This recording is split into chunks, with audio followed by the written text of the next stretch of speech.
Let's see. Now I'm going to organize my mess or else I'll knock everything all over.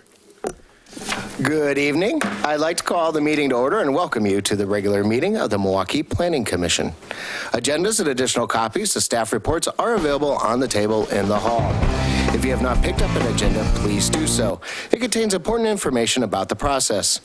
If you wish to be included in the mailing list for a decision, please add your name and contact information to the sign-up list located on the table in the hallway. If you wish to testify, please also fill out a yellow comment card. We will follow the basic format listed on the back of the agenda. It includes all the hearing procedure steps. We may vary from the process based on a specific circumstance of each hearing. We got a revised agenda, which does not include the May 25th minutes, so we'll skip that over. Informational items. Are there any informational items from staff? I do have one item. I sent out a notice to all of you about the Oregon City Planning Directors Association Planning Commission training on the 28th, and Sherry's indicated that she was interested in going, but I just wanted to remind you all that if you are interested, to let Alicia know right away so we can get you signed up. And are we looking for a new planning commissioner? We are looking for a new planning commissioner. It's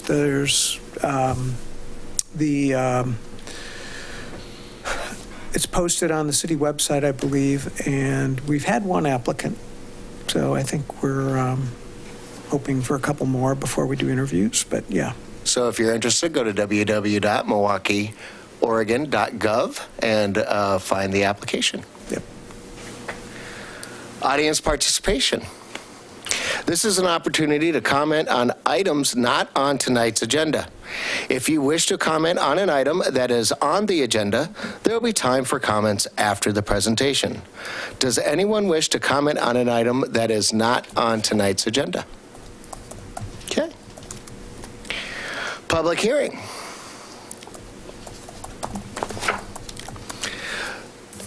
All right. Dramatic pause, as people like to say it. The public hearing on the Eton Lane vacation rental is called to order.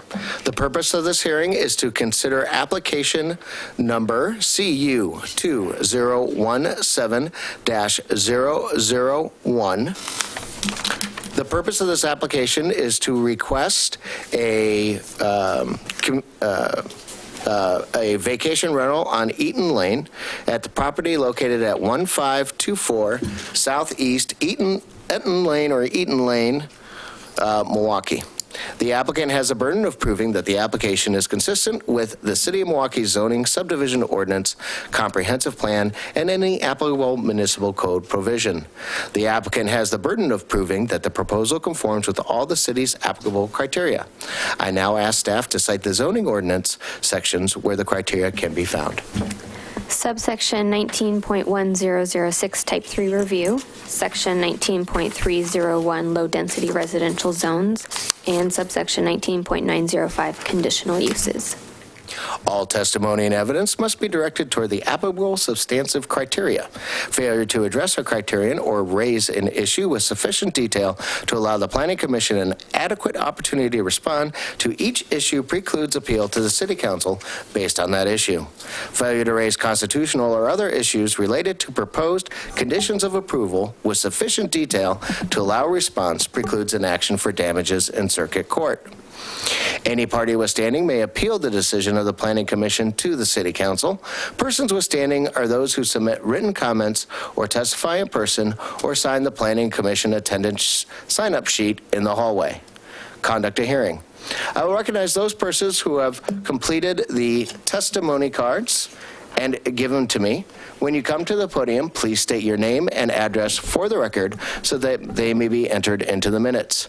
If you are here to testify, please remember to confine your remarks to the application and the relevant criteria and to avoid repetition and irrelevant information. If additional documents or evidence are provided by any party, the Commission may, if requested, allow a continuance or leave the record open to allow the parties a reasonable opportunity to respond. Any such continuance or extension shall be subject to the limitations of the 120-day rule unless the continuance or extension is requested or agreed to by the applicant. Conflicts of interest and site visits. Does any member of the Planning Commission wish to abstain from this hearing? No. Does any member of the Planning Commission wish to declare an actual or potential conflict of interest? No. Does any member of the Planning Commission wish to report on any ex parte contacts? No. Will any commissioner who has visited the site prior to this hearing please raise their hand? Let's see, I can skip all that. Does any member of the audience wish to challenge the participation of any member of the Planning Commission? Does any member of the audience wish to challenge the jurisdiction of the Planning Commission to hear this matter? Let's proceed to the staff report presentation.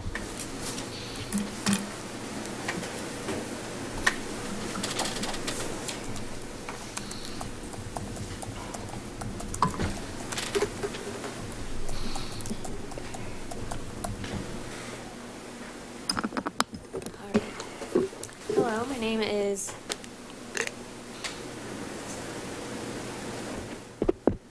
It's gone. Hello, my name is Mary Heberling. I'm the assistant planner here at the City of Milwaukee. And this is for the conditional use application on Eton Lane.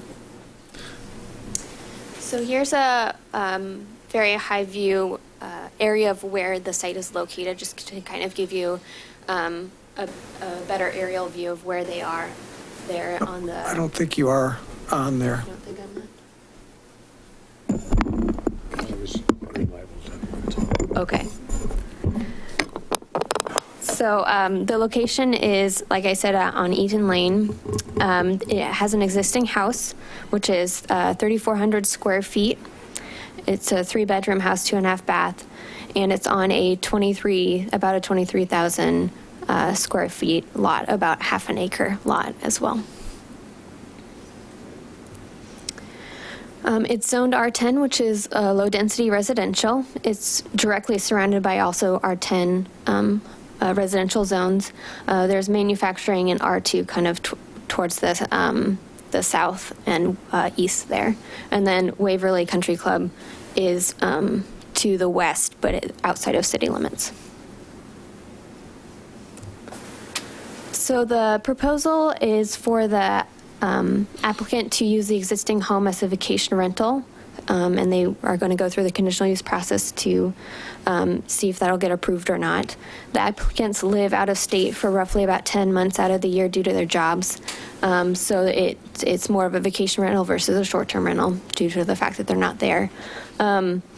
The reason for their vacation rental is that it helps them offset mortgage costs, other costs that they have for the house.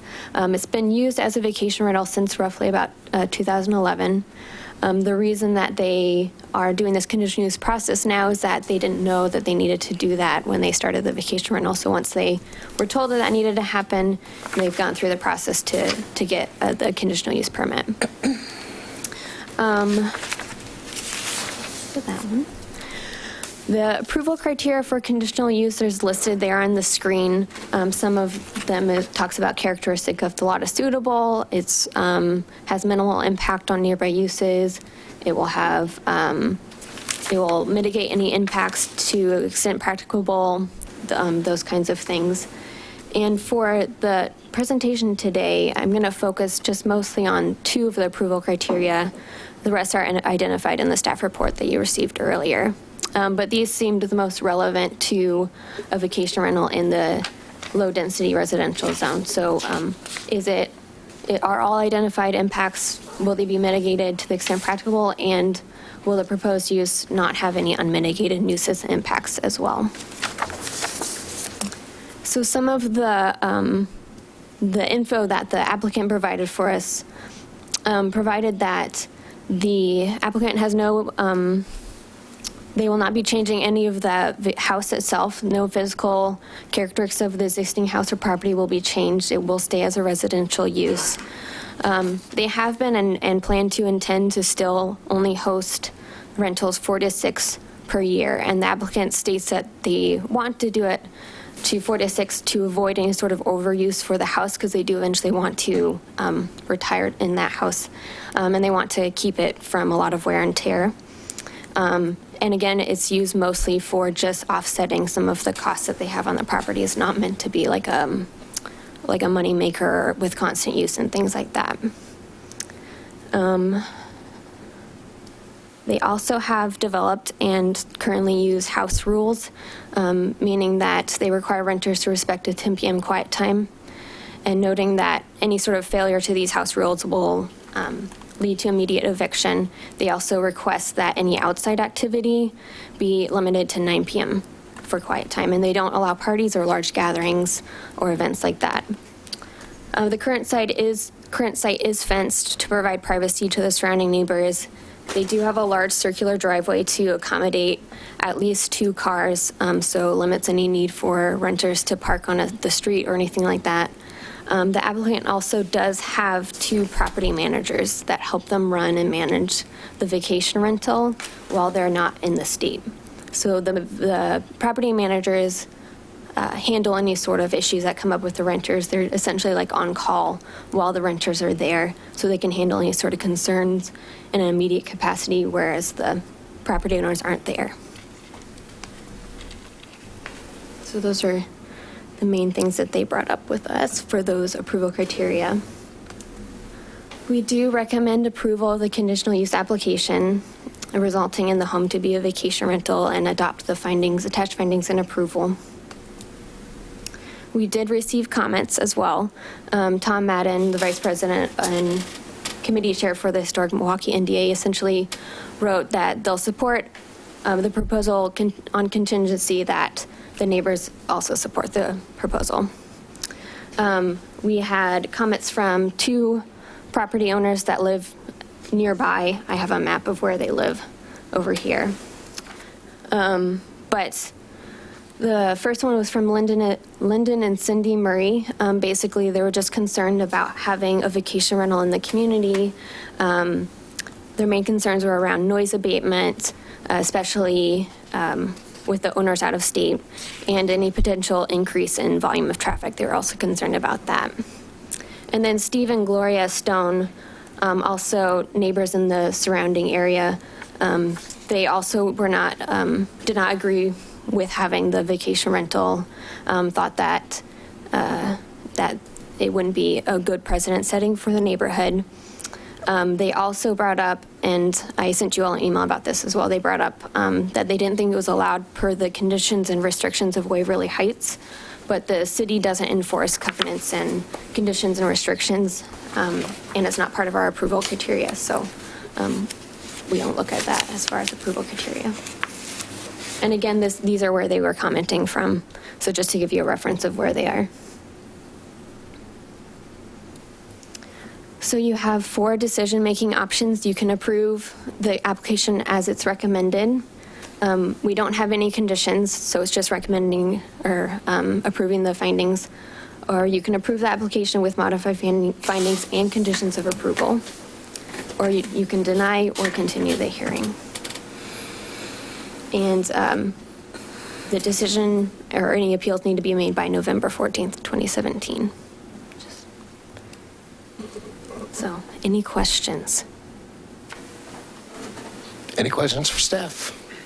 Mary, I have a question. It's just a definition, I guess. At the beginning, you stated that it's more of a vacation rental than a short-term rental. So what are the actual definitions there? So the main difference between a vacation rental and a short-term rental is that one of the big differences for a vacation rental, the property owner can be allowed not to be on the property at all. With a short-term rental, you need to be on the property at least 270 days out of the year. Vacation rental, if you're there for less than 270 days a year, then it bumps you to vacation rental versus a short-term rental. Yeah. Okay. And a short-term rental does not go through a conditional use process. Oh, okay. Vacation rental does. Thank you. Yeah. Got it. Any other questions for staff? Nope. I have a couple. Does our code require a inspection as we do with our, no, Short-term rentals? yes, thank you. We were looking at that earlier because Denny mentioned that to me, and I don't think we have anything in our, that says we need to. They will need to provide a business license, and typically we'll forward on to our building department business licenses we think that they may need to look at, but I think it's a discrepancy there that we didn't add during our short-term rentals and vacation rentals. Is it a requirement that they have a business license? Yeah. It would be a requirement for that, yeah. But we did specifically plug in the fact that there needed to be a house inspection by the building official for short-term rentals.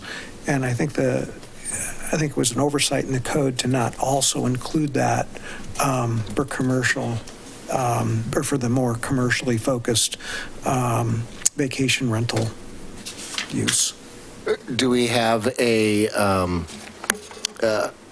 we don't have a condition in here that they obtain a business license before that they continue? They would need to do it anyway. Yeah. It doesn't need to be a condition because we would require them to do it. They would also have to comply with the various state requirements, including the state transient lodging tax as well as the county's transient lodging tax, just by operation of law. So that will be outside of your purview, but those are things that they legally would be required to do. Okay. Do you have any record of the police being called since 2011 to this home? I didn't look at any records about that, so I'm not aware of any. But I have talked to the neighbors. They called, and we've gotten comments, and I didn't hear anything about that, but I don't know for sure. Did you specifically ask the question? I did not know. Okay. Any other questions for staff? All right, thank you.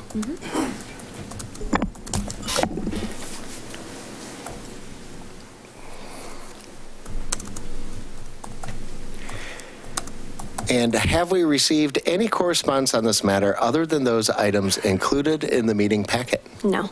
Thank you. Comments from the applicant or their representative? And just please state your name and your address for your record. Come on up to the microphone. Make sure that you don't talk into the one that's pointing straight up. There you go. Thank you. My name is Liz Broderick-Carty, and I'm representative for Carlene and Kevin. I've known Carlene for over 20 years and formerly lived in the neighborhood, so I'm very familiar with the area. My husband and I are the property managers. We do go over the rules of the property with every renter that comes. In this process, it's very rare that we've ever had more than 6 rentals per year to go and meet the guests. So it's not a money-making thing for them. They love their home and they want to be able to return to it. And as far as I know, there has never been, at least communicated to me, any police called to the property from anything that Carlene and Kevin have communicated from their the tenants or from my own interactions with them. So, Any questions for the applicant? I have one. Can you speak to the typical duration of stay for a visitor? they only do a 7-day rental, so it's a week long, or extended stay. They did have a renter this winter that their home caught on fire, and so they were able to come and, while their home was being fixed. That's in the past, and then this summer before not this summer, but the summer before, there was an additional long-term, more like a month, due to a work commitment. Thank you. Any other questions for the applicant? I have one for you. So if is it part of your duties if the police were to be called to that site to come, and would you be the person on record that the police would contact? Or you were the other? It's never manager? happened, so I don't know how, and because maybe it hasn't been set up in the sense of maybe a business. I don't know, but we would happily be there. I mean, we would be a representative to, help mitigate any issues in the neighborhood. And have you heard any complaints from the neighbor or the owner of the property, as you are aware, heard any complaints from the neighbors about the use of this house over the last 6 years? Nothing has been expressed explicitly to me, and we do go over there often to mail things, so, I drive in, and but Carlene and Kevin are aware that they've been at home and have, guests over, and, people have come over, but I don't see it as being anything maybe more than the traffic isn't increased, I don't believe, because I think if Carlene and Kevin were home, it would be, friends and their kids, and, probably even more active than it is at this point in time. You have never had the owners state to you directly, hey, watch out for this neighbor, or this neighbor has been complaining, or anything like that? Just that there are quiet hours in the neighborhood, and it's a peaceful neighborhood. Growing up there, I knew that myself. So it's something we just expressed in consideration of, them wanting to be respectful. Thank you. Any other questions? Okay, thank you. And Can you fill out one of the yellow slips that are out in front? and I'm not being rude, but it's just my angle, so I'll be right back.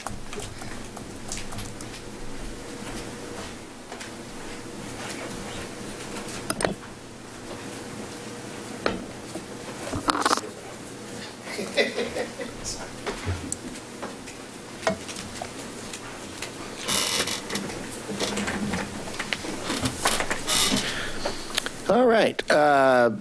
It's time for public testimony. We do not have anybody here that, and not too late to fill out a yellow card if you'd like to speak on this matter. We have nobody that is in support. We do have two that are opposed, and I will call to the stand Mark Badow? If it's okay, I would, my wife, Kathleen. Kathleen O'Brien, please.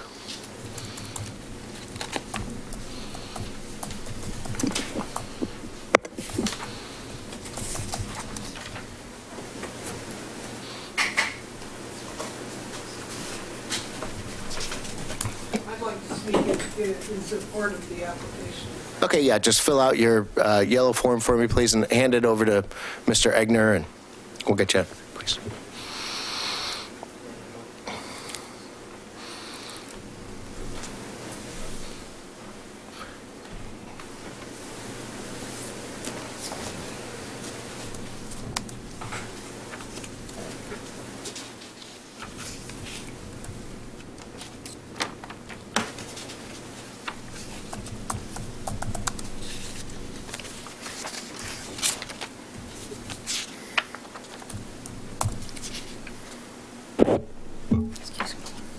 And Ms. O'Brien, just a reminder, please state your name and address for the record, please. My name is Kathleen O'Brien, and I live at 1520 Could you hold the Southeast mic closer to your mouth, please? My name is Kathleen O'Brien, and I live at 1520 Southeast Eton Lane. And our house is immediately adjacent to the property in question. And I'm afraid I haven't, I'm not specifically addressing the codes in my statement, but I hope that they're still applicable. I leave that to you, I guess.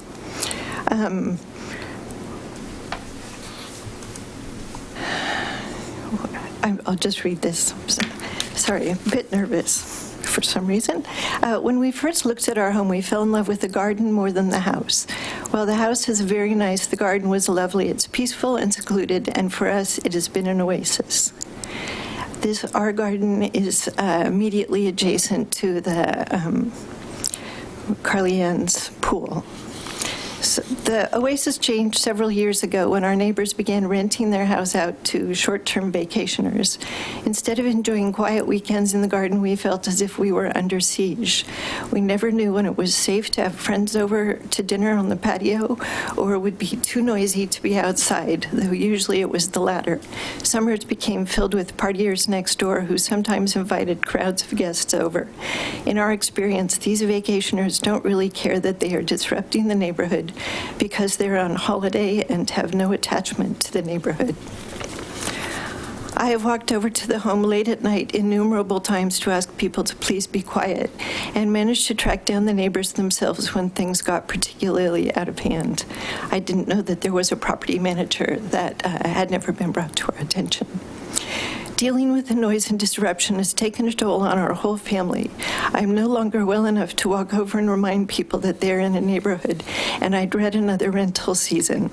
This is a situation in which all of the advantages accrue to the homeowners in absentia, and all of the disadvantages fall on the shoulders of those of us in the neighborhood unfortunate enough to live nearby.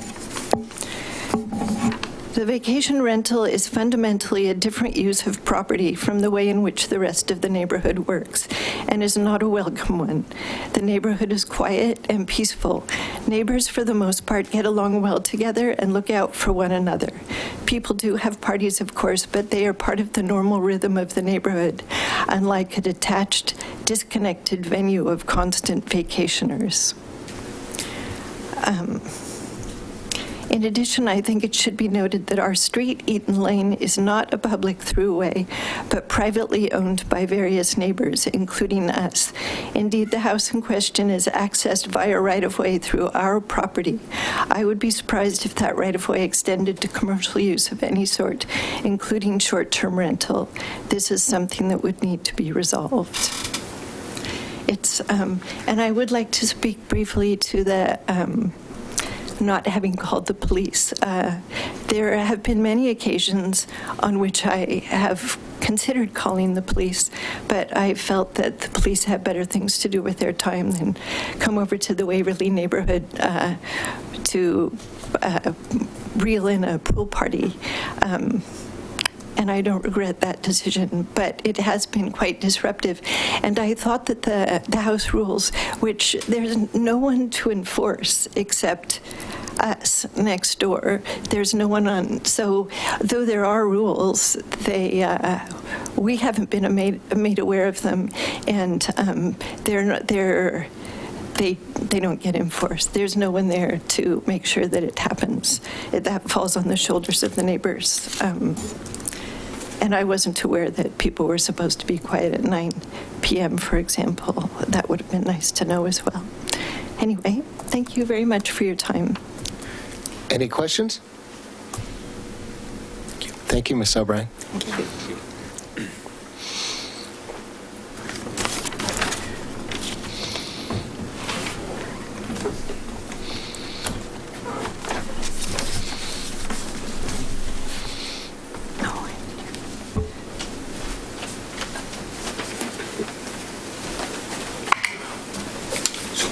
Representative who spoke over. Okay.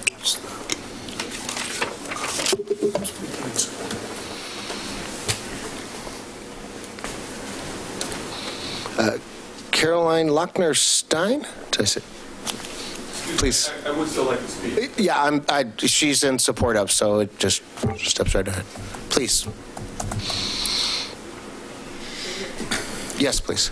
I had surgery, which explains my weird appearance. And just a reminder to say your name and address for the record, please. Caroline Locher-Stein, 10131 Southeast Cambridge Lane. I am probably the party closest to Carlene's swimming pool. My bedroom looks out to my backyard and just beyond to her swimming pool, and her house is also very close. I support Carlene's application for this because I've known her for many years, and I am aware of the quiet requirements after 9 o'clock. I would like to know who to call when that doesn't get followed, but other than that I can't go down to my little pond, which is approximately 12 feet from their swimming pool on my side of the fence, at cocktail time, and know that it's going to be a nice, quiet place to sit. But I have not been bothered at night, and that they have generally, in my experience, gotten quiet at 9 o'clock. So that's all. Any questions for Ms. Lockerstein? Thank you very much.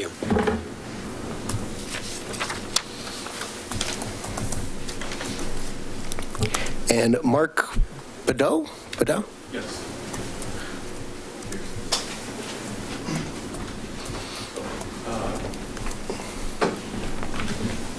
So my name is Mark Badeau and live at 1520 Southeast Eton Lane. Kathleen, who just spoke, is my wife.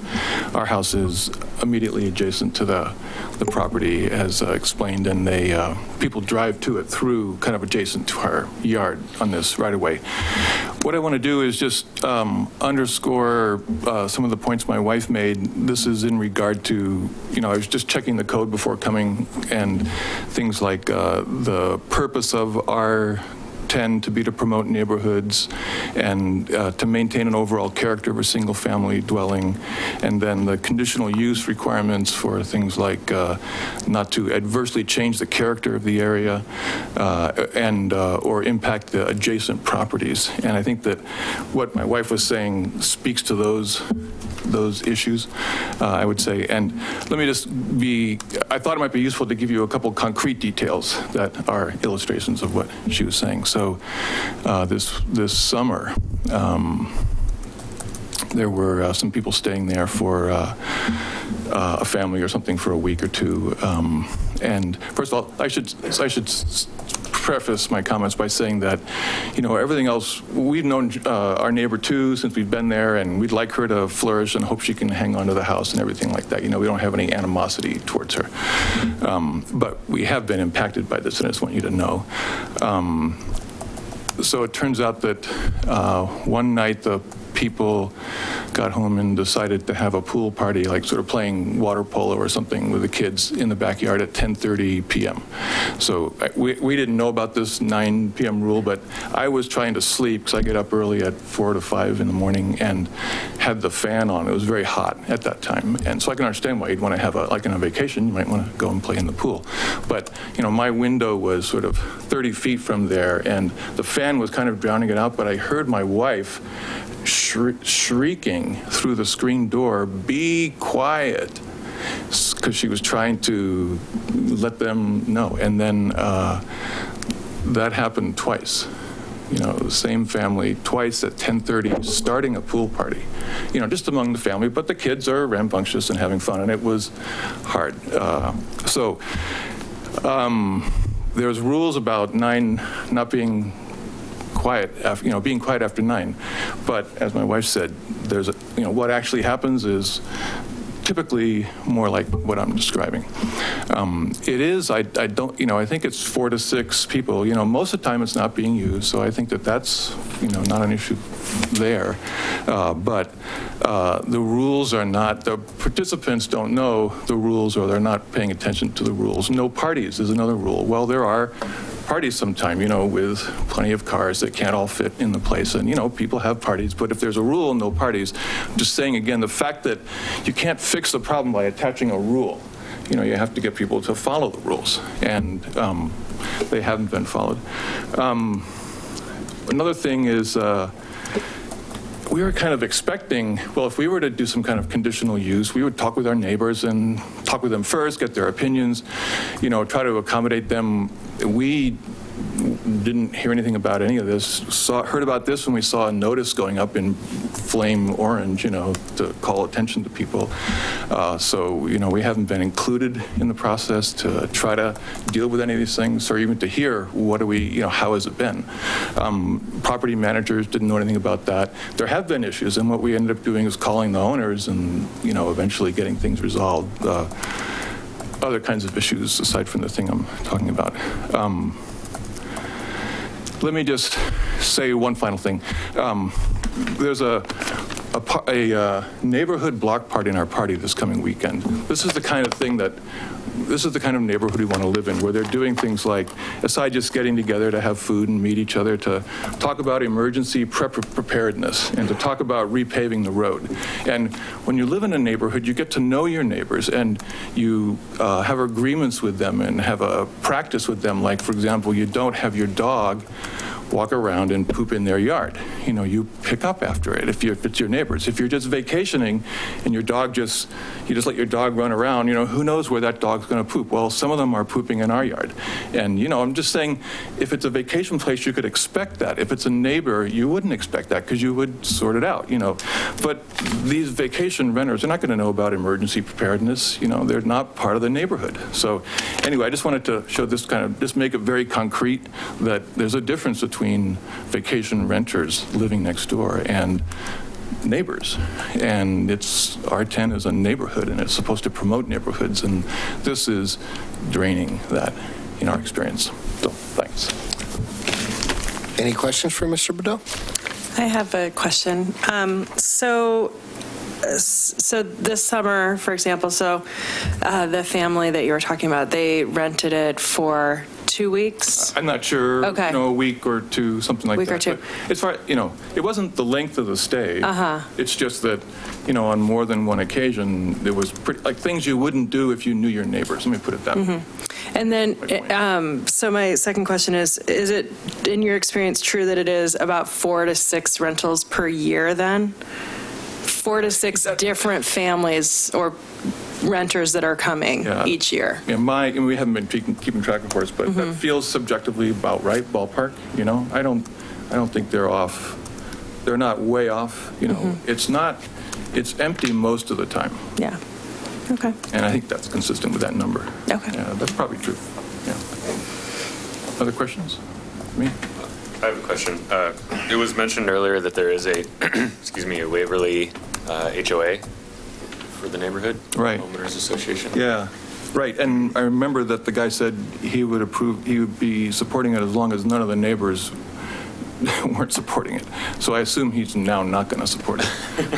I think that's the historic Milwaukee NDA. Oh, that's right. That's what I was talking about. Are you aware of an HOA? I'm not. Do we have one? Do you pay a fee? No. If you don't pay a fee, then you probably don't have one. Have one. Yeah, that's why we have a block party to talk about repaving and stuff like that. Oh, right. Regarding the noise and dog waste concerns, have these been brought up to the neighborhood association? Well, there isn't one. Well, the historic. The one that. Sorry. I didn't.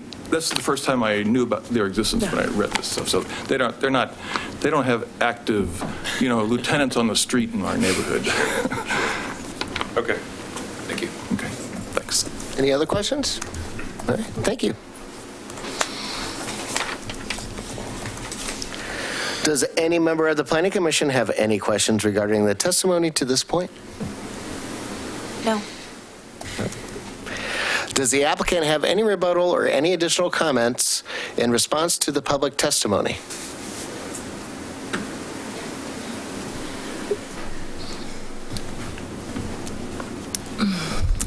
I guess my one thought is that what is unique about their property that I think is maybe would be taken in a different context is if it didn't have a pool, but it has a pool, which can, you know, but I remember growing up there and playing in the pool with, you know, and for most of the year that doesn't happen. And I will do my best now to reach out to everybody to make sure that they have a point of contact if something is a problem. It's never their intention. It's to be able to come back after their work is done to be able to live in their home. Thank you.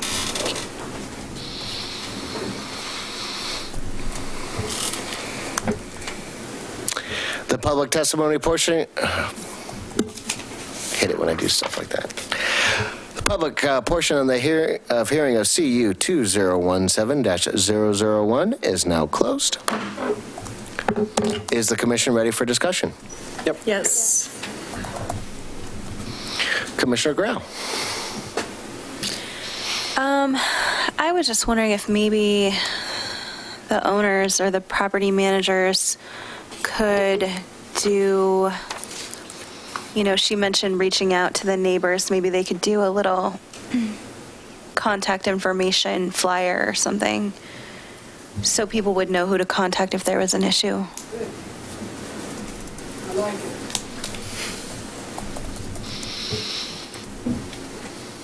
Commissioner Travis?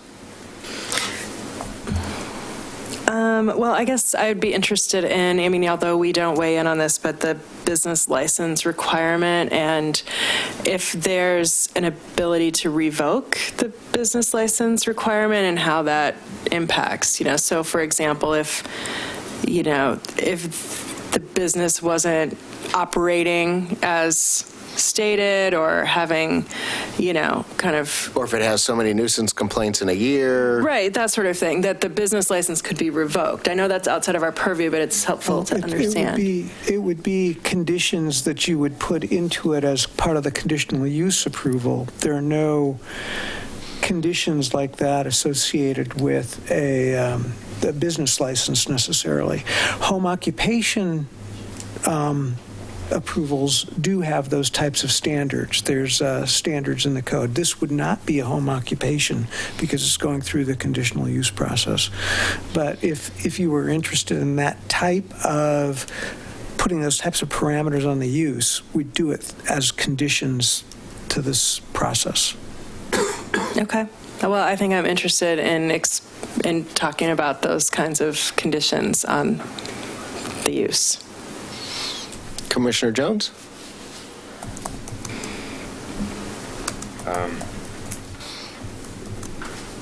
This is a little more complex than I think it first appeared, but I guess my hesitation to really ask for any conditions necessarily is that this seems a little bit out of our jurisdiction in a way. I think that there are some very legitimate concerns brought to light by the public testimony that we heard, but to me that feels like more of a NDA or HOA or good neighbor type of agreement to come up, which is something that I would certainly strongly encourage the applicant and applicant's representative to consider as just a part of being a good neighbor. But I think the point that we are actually reviewing on and deliberating on of maintaining the overall character of the neighborhood, I think that there are some significant positives to having people in there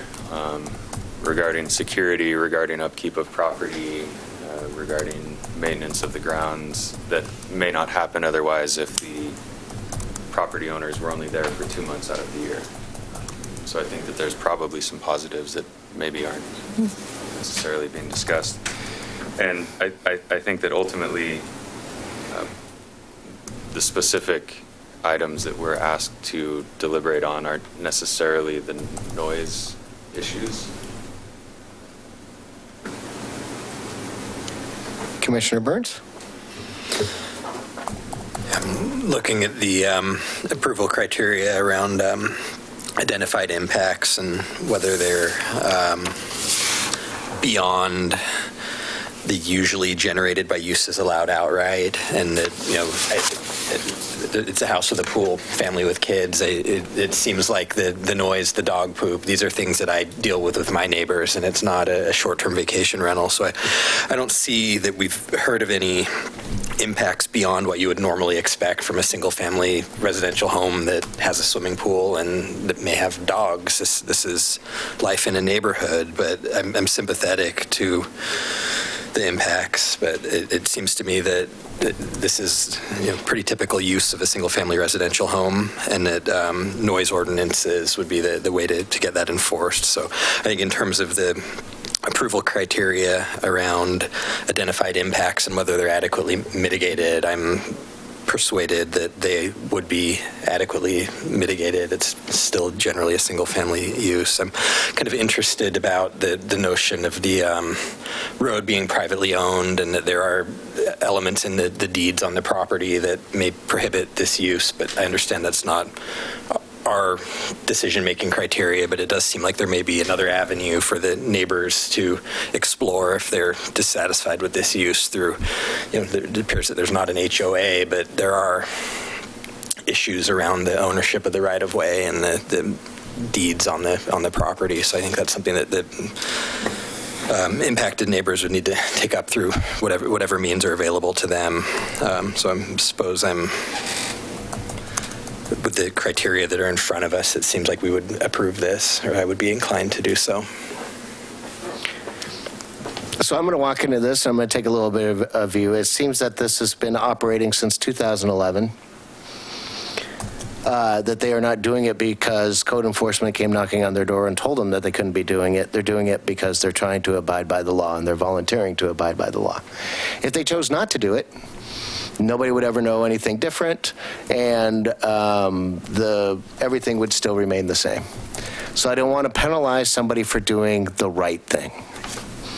On the other hand, I also see that there are concerns from the neighborhood, and it seems like to me that it is lack of communication. And so I agree with Chair Grau, or Commissioner Grau, that a contact information flyer, I would think with the rules and somebody to contact to the immediate adjacent properties that surround their property, including whoever else may be included in that right-of-way, would be appropriate. I'm not so sure that I am on board with putting a caveat of 5 or 10 nuisance violations. The reason is that you have 4 to 6. Right. And if Ms. O'Brien and Mr. Badu wanted to end it, they could just call the cops when nothing's going on, right? I mean, who knows what a nuisance violation is? And so that can be manipulated the other way. Not saying that you guys ever would. I'm just using that as but I think that if the person is in charge, knows that they have a telephone number and may be getting a call at 11 o'clock at night to go down there to somebody to say, hey, I'm going to call the cops on these people if you can't do something about it, that they would probably be more willing to make sure that those rules are set forth, would be my guess. Mm-hmm. And that is my 2 cents. So, Commissioner Burns, or Commissioner Jones, did I kind of hear that you were not in favor of it overall? Not in favor of the proposal or the conditions? Allowing the conditional use. No, I'm in favor of it. Okay. Yeah. Do you have would you like to add anything to the caveat of the contact information or a nuisance violation? No. No, I think Commissioner Burns explained most of what I was trying to say. Okay.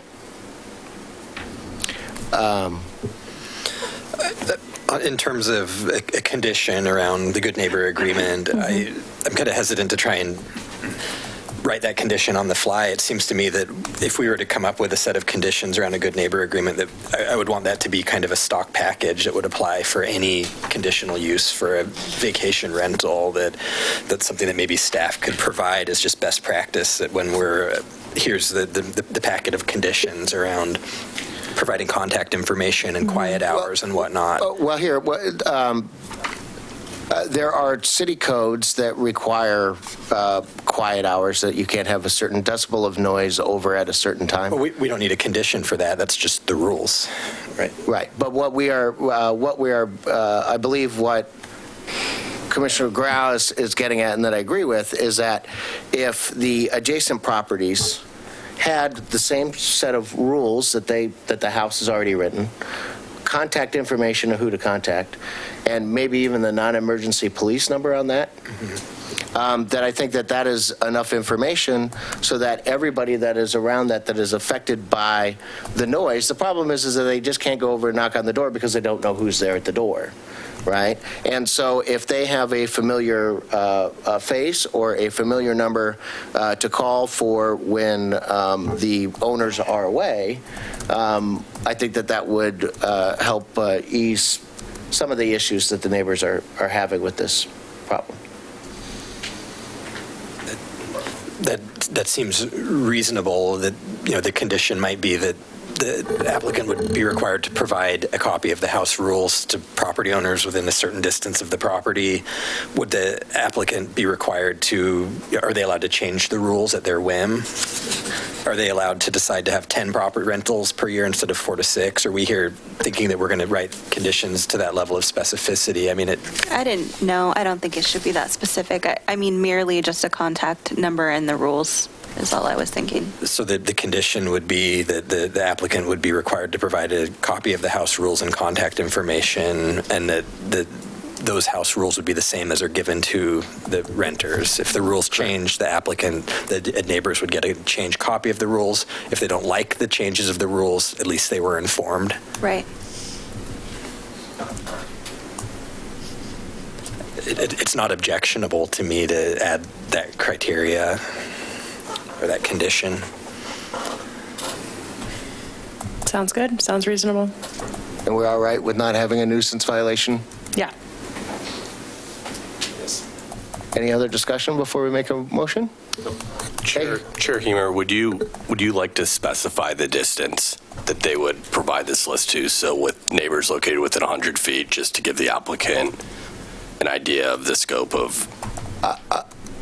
So if you were to say that, you could say adjacent property owners, you could say property owners within 100 feet, you could say property owners within 200 feet. It's whatever you would want, but just so that both the applicant and neighbors have an expectation as to the scope of what they're going to provide, and also to the extent that a house rule is going to be changed, that they could then reissue to it and make sure that people that might be impacted would have that notice. Mary, can you bring up the map, please? Because I think we have this issue of the right-of-way, and I want to make sure that there's only one property to the right-of-way. Are you familiar with the concept of what the right-of-way? There's a driveway right there, I believe. Can you wiggle around that mouse a little bit? Where the arrow is, pretty much. I might point out that Driveway's right there. the application had mentioned 4 to 6 rentals per year. So I mean, I would look at it if suddenly they were doing 20 rentals a year. I don't think that's what you're approving. You know, so it might be good to put something in here that places some sort of limitation on there, and in a sense that you're approving a concept that was proposed here that's 4 to 6 per year, and we ought to try to package that somehow or describe that. So my problem with that is that we don't have any rules on what defines how many trips a vacation house is per year, correct? No, I guess what I'm saying, I understand that you. All I'm saying is we could ask them to submit a record of how many rentals they have in any given year. We could ask that, and if there's some complaints because people are thinking that they're overstepping this, we'd have some way of monitoring it. Okay. And it just seemed like people have concerns about this. It seems reasonable to try to put some limits on it. Okay. I can't have you speak, but can you point to where that access road is? You need a microphone, and I don't know where it's at, and it'd just be easier. And that goes all the way out into Eton Lane? Oh. No, I know. You can say yeah, and it's because you just don't have a microphone and won't get onto the record, that's why. And so then that Eton Lane has an access out to Cambridge? Correct. Okay. All righty.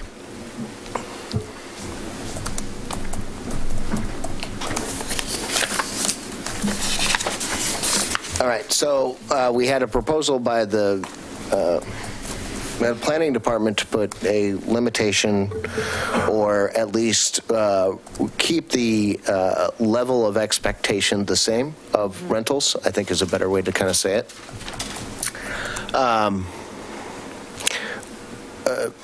Is there any objection to that or for that? I think that's a good idea.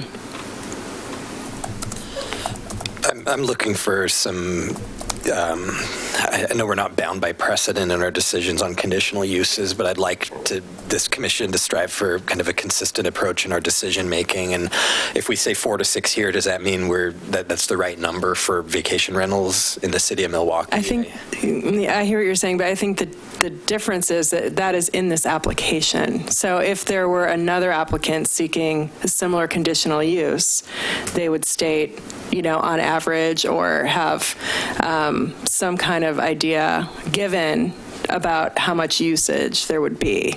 And do we think we would, if the number was 10, would we be having a different deliberation right now? Or if the number was 20, would there be a different deliberation? I don't think it changes the criteria that we're looking at. If it's occupied 100% of the time, most single-family residential homes are.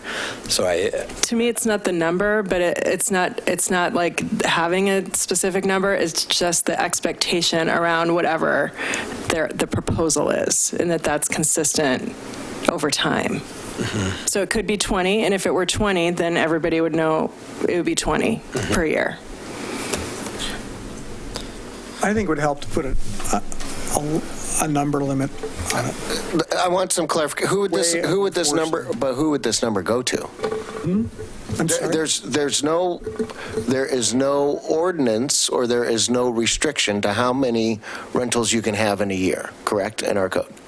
Vacation rentals in a year. Okay. So, and I think the issue that Commissioner Burns is getting at is that, well, why are we restricting this one? And if we are restricting this one, what recourse does anybody have? It would be a violation of the conditional use if they do certain things outside of the rules. And so right now, what you have suggested is that they are sharing this house rules with everyone. There's still no enforcement mechanism. I guess what I'm trying to get at is if suddenly there were a really high number of rentals happening that do in fact really change the character of that area, and people are ignoring the house rules, there ought to be some way for the neighbors at least to start to challenge the use.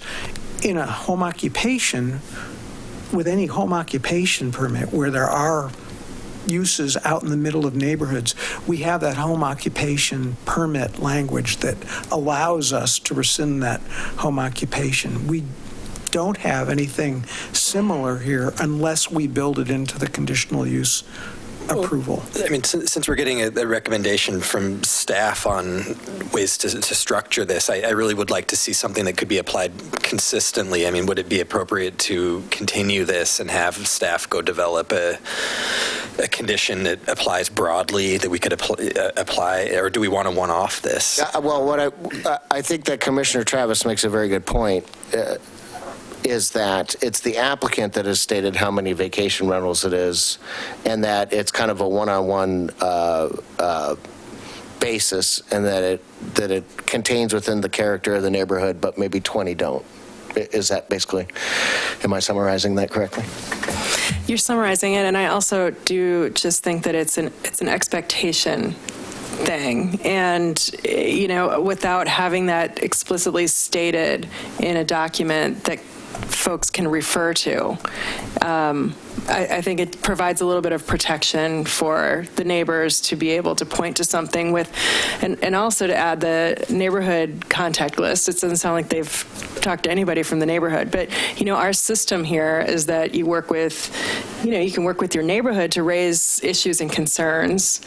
And so they would be able to they would be able to go to a neighborhood meeting and say, this is what we thought was going to happen, and now it is not happening. 1 year later, we can show that there were 15 rentals and these issues and so forth. I'm just saying it provides a little bit of accountability. Yes, Peter. I've recently dealt with this issue over the past 2 years in another jurisdiction where, which was located on the coast, where vacation rentals have had some far more dramatic issues than they're having in the metro area, where in that case, the city came up with a fairly comprehensive plan based on some other cities that was challenged to LUBA and affirmed by LUBA. And I could certainly provide your staff with both that ordinance and the LUBA opinion and things came out of it. Because this city took a very global look at this and spent a vast amount of time, as well as brought in experts and things like that. And so whether you'd want to adopt that in whole cloth, I don't know that you would, but I think you could pick and choose things that made it so that people in Milwaukee, both neighbors and the people who wanted to engage in this, could have some consistency as to their expectations, and also make sure that kind of health and safety things, which in other jurisdictions have been large issues, are being dealt with and can be dealt with in the future. So I'd be happy to provide that data to the city. I had one other idea that I'll throw out too, and that is that the property manager meet with the neighbors and maybe come up with some other suggestions about rules or lists as a way of kind of building some conditions.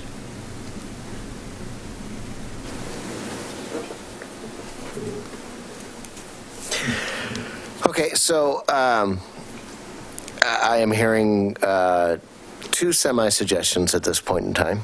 I am hearing a suggestion that we continue the hearing and have the property owner get together with what we would call the adjacent neighbors, including all of those that are on Eton Lane is what I would like to call it, adjacent and all those on Eton Lane.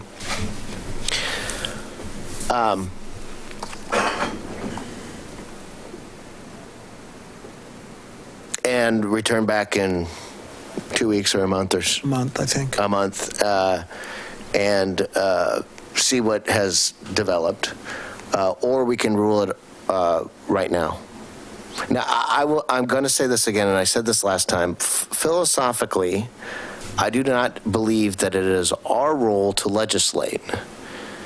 And so by putting in a bunch of rules and regulations to set a precedent is legislation backhandedly. That is not a judge's job, in my philosophical opinion.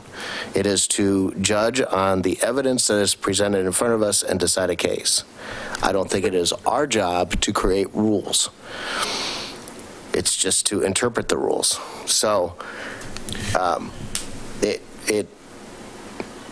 I don't necessarily have anything against an annual report to the neighbors that get a set of rules.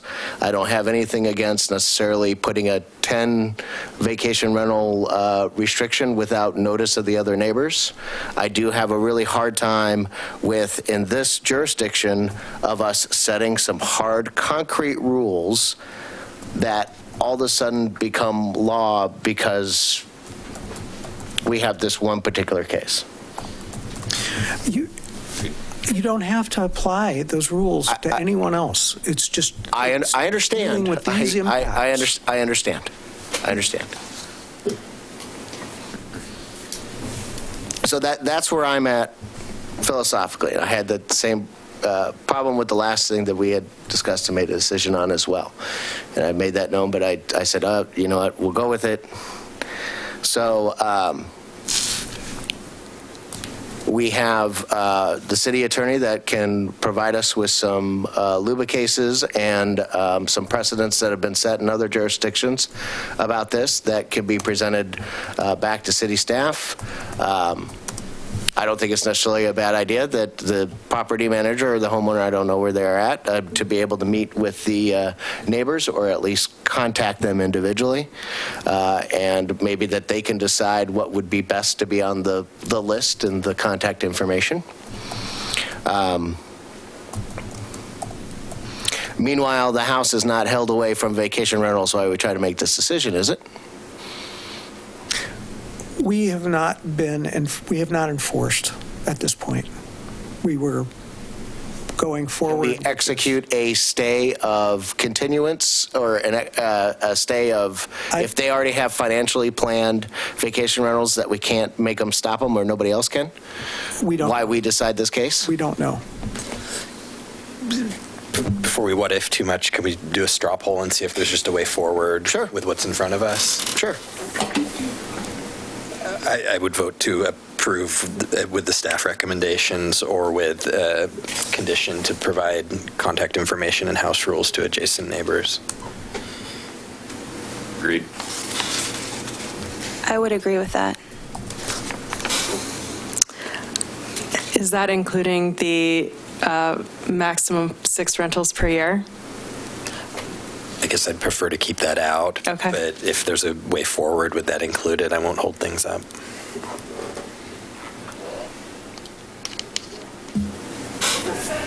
How about a max 10? I mean, I think don't we wanna could pick numbers. could we structure the language just so that it reflects the intent of the application? I think that would be fine if we had a condition that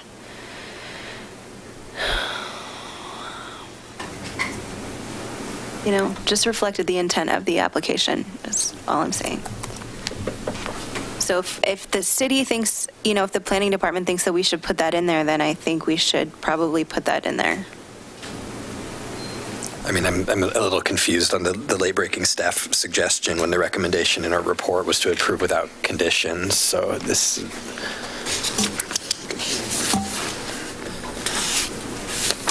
but that said, we did hear the recommendation from Director. I mean, things come up, so. Yeah, things come up. The opinion changed. Would we like staff to come back with a different, to mull over their recommendation? I think we could get maybe something from the attorney. But that would require a Okay. continuation. Correct. Just for language of the condition?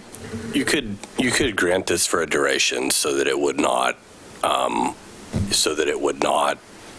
impact their ability to rent it in the near term and then come back. Because what I'm hearing is some people saying that perhaps we should take like a more holistic look at this, but also not wanting to interfere with their the business that they have scheduled or whatnot. So that could be one possibility, I think.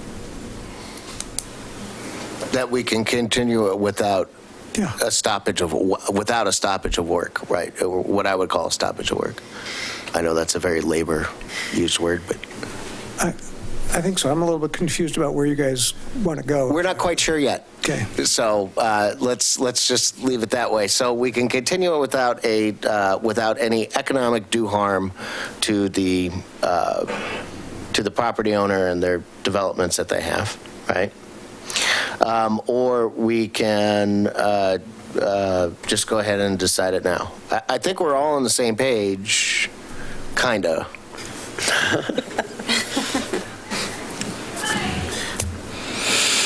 I don't want to hold it up, so I mean, if you guys feel that it's overstepping our bounds to put a number associated with that, then I could be talked out of my feeling for it. But I like the idea of putting boundaries around it because that's what people are expecting, so. Denny, is there a way that if there was an issue the neighbors were having and they felt like there was more than 4 to 6 rentals per year, they could cite the application and just say this was the intent and that's what the planning commission approved? I think it would be much better if we put the condition in, if we made that a condition, because then we have something to measure against. Otherwise, I think it'll be. The application wouldn't be enough. I'm going to ask our attorney. Wouldn't you feel much more comfortable with that sort of? Right, so that it would almost be like the equivalent of looking at legislative history where, the neighbor would say, well, they presented this as they were running it 4 to 6 times a year for between 1 week and, a couple weeks, and then now it's being rented all the time. That's not what that's not what was in front of the commission. And there's nothing under the current code that would force it to be in front of the commission. And in fact, so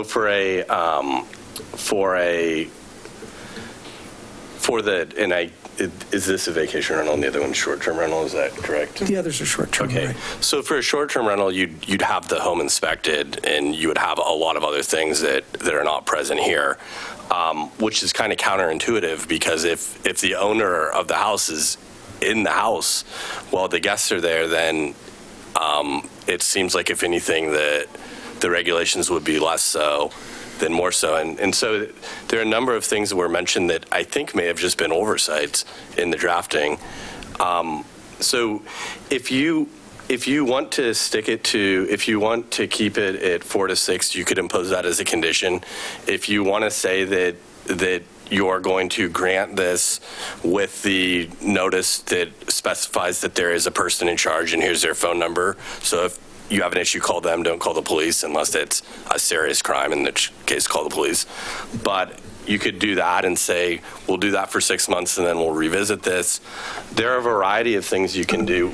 The key thing about conditions, when you're placing a condition, is it's really any condition you want it to be. So if you think 10 is reasonable, then 10 is reasonable. Someone can appeal if they think you're wrong. If you think that granting this for a year, then looking at your code and figuring out what do we need to do in order to make sure this is fair and equitable and maintains the balance between single-family residential neighborhood and business opportunities, then that's a discussion you can have. And those are all policy decisions. But back to Denny's original question, if you want to put in a condition, put in the condition. Don't rely upon the fact that today people said, we only rent it for a week in duration, for 1 week minimum, because that could change tomorrow and there's nothing the neighbors could do about it. It could turn over every day. That under state law, it's a short-term rental if it's for less than 30 days. And beyond that, the regulations have to be local. So if it's that sort of scope, that sort of limitation, you have to impose it, and the time to impose it would be now. The other, and what Peter just said, is you could also grant it and then have a check-in in a year to verify that they're complying and are meeting the basic conditional use criteria. The Planning Commission or the Code Enforcement? The Planning Commission. So we could re-notify for an annual check-in for this particular use. I don't really like that idea, but that's one option. Not a fan. That would be one way that you can grant this tonight if you're so inclined, and then to the extent that you want to kind of laser in on some of these things and get them in there, they're able to move forward, and then in a year, the rules are the same for everyone, except that any conditions that are specific, of course, are specific conditions. Okay, so let's do it this way. We have a lot of moving parts that have just been flowing around here in the last 15 minutes. We can ask staff to come back with all of these floating ideas, collect them together, and so that we can talk about them in an orderly fashion in a month, or we can go ahead and make a ruling tonight. Let's take a straw poll on that. Who would like to make a ruling tonight? Okay. That's easy enough. Let's make a ruling. Somebody make a motion. And can I just say something really quick? I think that, in terms of standardizing, I would say that, if there's another vacation rental conditional use, that the applicant states the number of rentals estimated per year, and that, we standardize it in the conditions in that way. That's another way of kind of getting at it, right? We treat everybody the same. It has to be stated. We put in a conditional use, and so it's not like then a policy. As I've been chewing on it, I'm kind of comfortable with that they chose to give us this information. Maybe these situations are unique, given that there's not a lot of them coming in. So as I've mulled on it, pick the number. It's consistent with the application, I'm okay with it. But I think the jurisdiction being the commission, the staff, the city council worked very hard over the past few years to identify what we wanted short-term rentals and vacation rentals to look like regarding specifically Airbnb and VRBO and the types of things that are becoming more popular in this area. And I think that some of that specific code is what we're reacting to here. But getting at the overall character of the zone and the neighborhood, I guess to me, the number of stays is less of an issue as far as just following the rules. And if we set forth the criteria that they can only have 4 or 6 or 10 or 40 or whatever, then that does set somewhat of a precedent as far as a case study for somebody in the future to enforce that. Whereas if we set forth the condition of approval that you have to notify neighbors within 250 feet and provide the contact information, the house rules, the phone number for the chair of the historic Milwaukee NDA in case of issues, like we said, the non-emergency police line, I think that is more effective at getting to the root of maintaining the neighborhood character than codifying how many people can stay per year, is my 2 cents. Okay. Seconded. Yeah, I think. All right, you convinced me. Okay, that sounds good. There we go. All right, I like this so far. All right, Commissioner Jones, why don't you make us a motion and say everything that you just said, because I think 250 feet is fine, right? Yep. Circular pattern within 250 feet, we'll call it, from the center of the site, or however you want to say it, whatever the easiest way to do it is. All right. I move to approve application CU-2017-001 based on conditions of approval that applicant or applicant's representative provide neighbors within a 250-foot radius list of critical contact information, including property owner, property manager, neighborhood district chair, non-emergency line, and house rules. Did I cover it? House rules. House rules? Yeah. Seconded.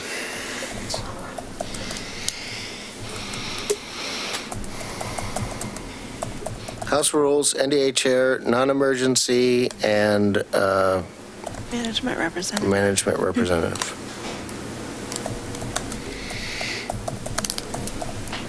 Right, those are the 5? Sounds good.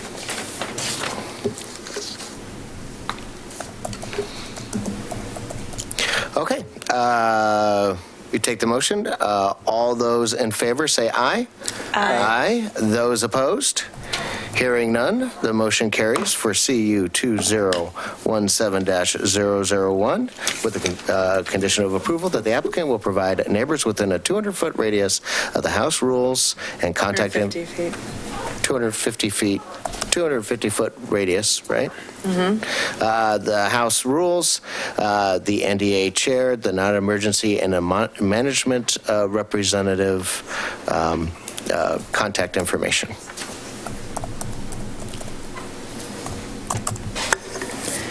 Good. Okay,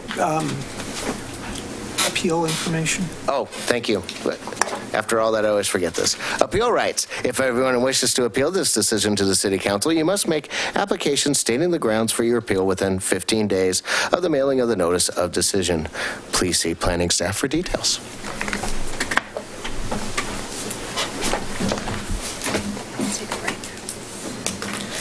All right, I have a request for a break. Are we good with that? Meet back at 8 o'clock then? Okay. Somebody give me a motion. Meet back at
It's on the last page.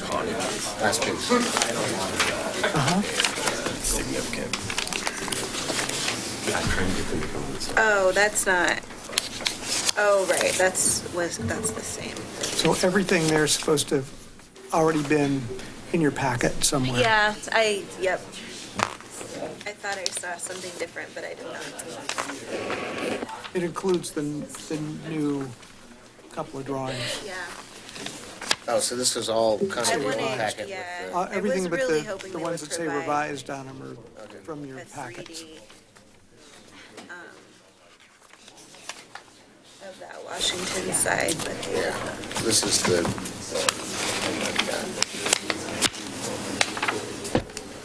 if we're ready, let's do it. We're on the air. How about that? All right, we're back. We are now going to continue the public hearing on the Project Galaxy Design Review, continued from 8/22/2017. The purpose of this hearing is to consider application DR 2017-001 and VR 2017-007. The commission has initiated this hearing on 8/22/2017 and continued to, and again to today. We are in the deliberation phase of the hearing, meaning both of the record and public testimony are closed. Conduct a hearing. Commissioners' participation. Before we begin, I would like to give each commissioner the opportunity to state their intent to participate in or abstain from this hearing. Does any member of the Planning Commission wish to abstain? No. No. Does any member wish to declare an actual or potential conflict of interest? No. No. Does any member wish to report any ex parte contacts? No. No. Will any commissioner who has visited the site prior to this hearing please raise their hand? Did any of those commissioners who visited the site speak to anyone at the site or note anything different from what is indicated in the staff report for this application? No. No. Have any commissioners that missed any part of the previous hearing reviewed the material from those hearing to prepare to participate? Yes. Does any member of the audience wish to challenge the participation of any member of the Planning Commission?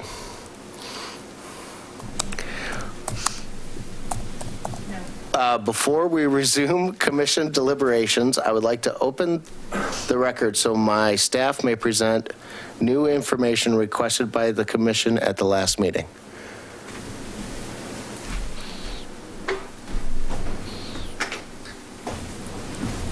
Everything has been submitted, so I don't think there is a need to open the record, actually. The record, I'm going to go through my staff report, but I think this first slide explains that. As you mentioned, the hearing was on August 22nd, continued to tonight. At that meeting, what happened was there was a request for the record to be kept open for 7 days to provide, for the ability to provide a response to some drawings that were submitted to the commission. As part of that, we asked the applicant to submit new prepared drawings, one of which is on the cover of this sheet of drawings right here. And then once those were received by staff, we sent those out to all the participants and gave everyone 7 days to respond.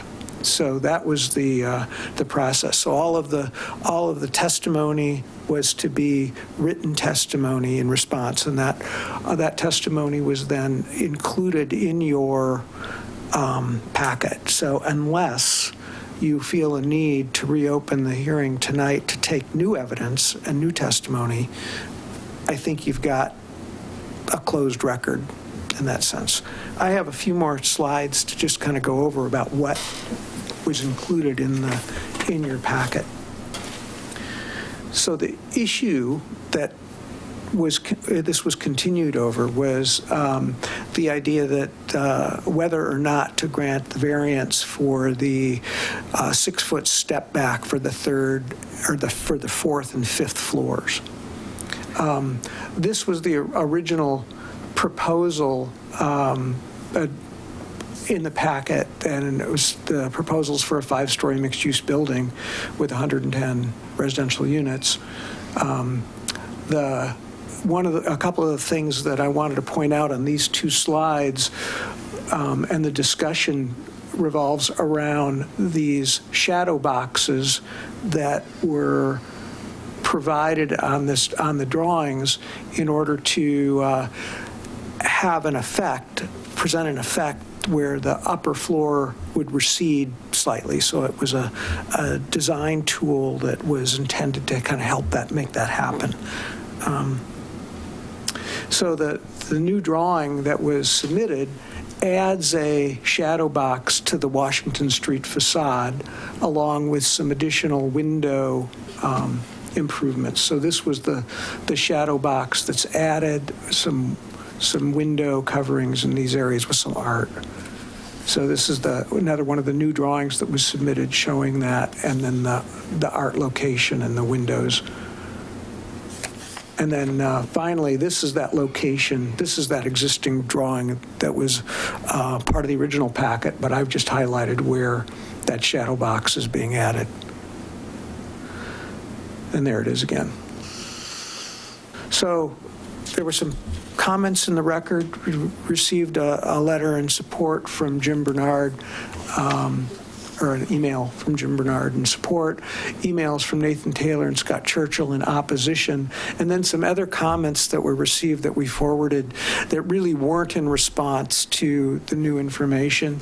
The Reichlands both submitted emails in support, and then John Balzer and Barbara Eisworth submitted opposition testimony. So that is the package of material that you were sent in the packet. So again, the decision-making options you have, you can approve the application, you can modify the application, you could deny it, or continue the hearing again for any additional information you might want to receive. If you're going to approve a modification to this in any way or deny it, you would need to make findings and suggest findings that we might adopt. So staff recommendation is to approve the design review application and variance for the proposed 5-story mixed-use building as modified with the drawing that was submitted last time. And then to adopt the findings and conditions of approval. So I could answer any questions you might have. Could you give us a quick reminder of what the other, I know that the window issue with the art was one thing that eliminated a condition of approval from the previous, but there's the mural is still a condition of approval. That's correct. And everything else, was there anything else that got?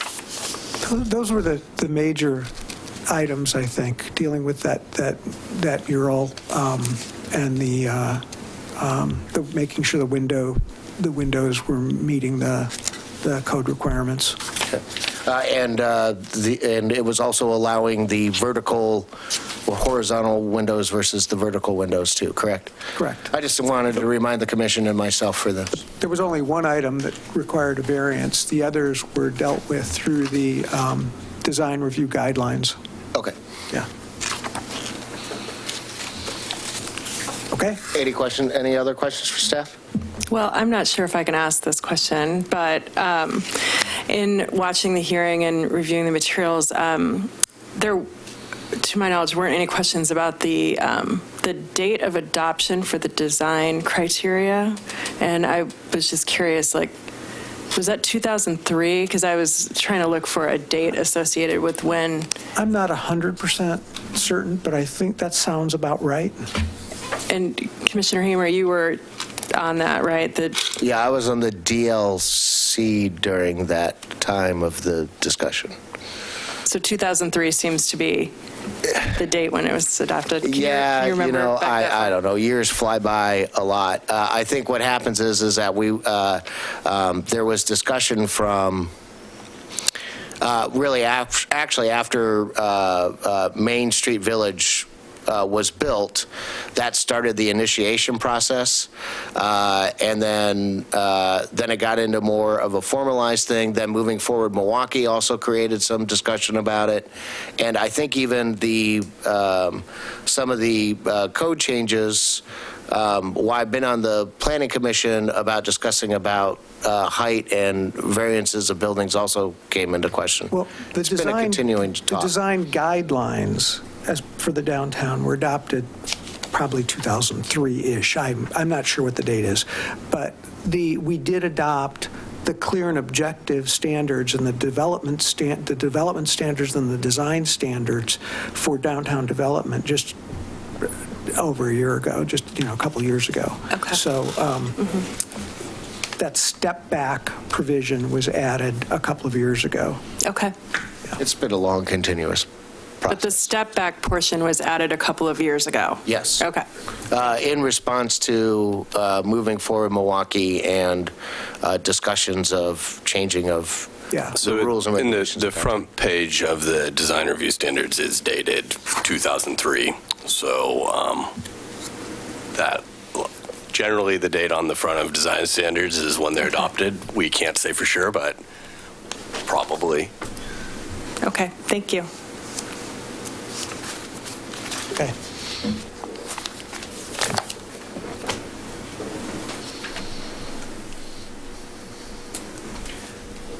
Okay, so I want to remind the commissioners to take the step back here before we start talking.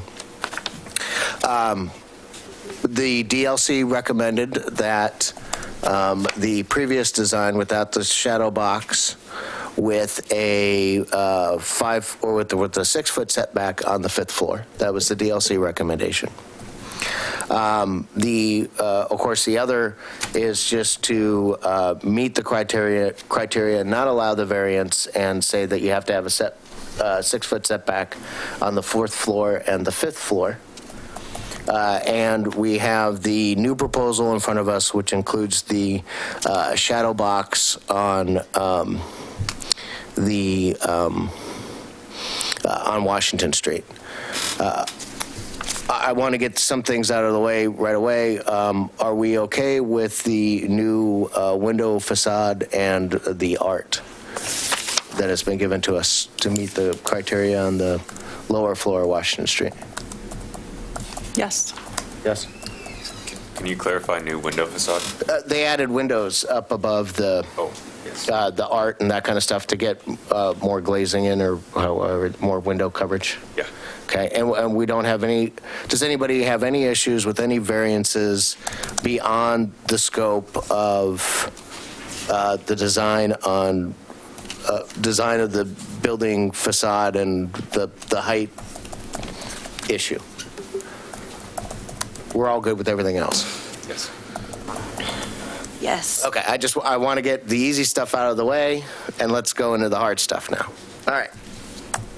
So with that being said,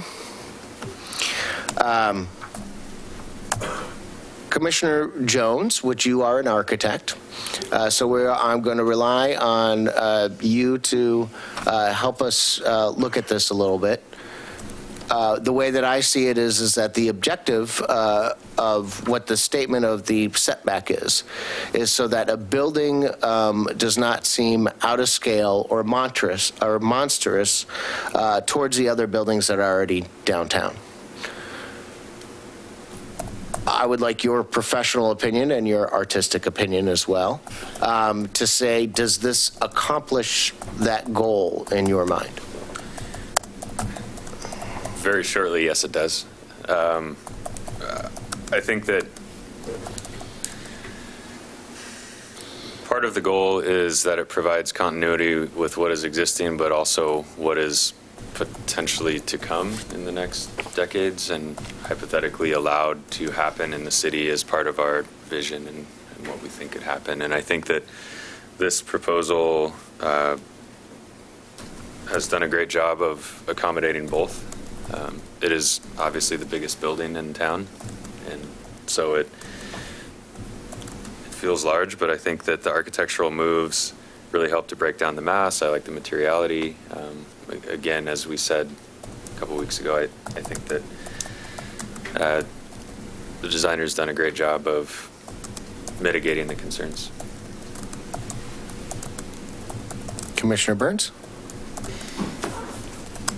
I don't have the professional design experience to comment as eloquently as Commissioner Jones, but personally, I've spent quite a fair amount of time standing and walking around the site and trying to picture what it will look like and what it will do for the pedestrian experience. It's part of my every day of the week route, so I will be looking at this building. I've approached it from various angles, and I think with the way the facade is broken up and the materials that are chosen and the vision for the future of Milwaukee, I have no problem whatsoever with the proposal that's in front of us in terms of the setback requirements. I'm happy to grant the variance.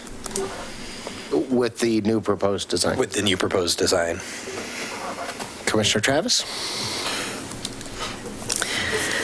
Having missed the hearing, unfortunately, but in reviewing the discussion and the testimony, it's a struggle for me to think about ignoring some work that our citizens have done to plan for the future of this city and how it will look. So it's a real struggle for me to think about folks, volunteering their time, working with staff, putting these rules in place, and ignoring that to a certain degree. So that's I just want to put that out there, that if I were participating in that effort, and even in 2003, or the Moving Forward Milwaukee, which really just concluded a few years ago. So it's hard for me to ignore that. But I do think that the design is appealing, and it is very high quality materials, and it will provide a catalyst development. So there are lots of good things about it. It's just the kind of struggle for me in thinking about all of the work that went into putting those standards in place.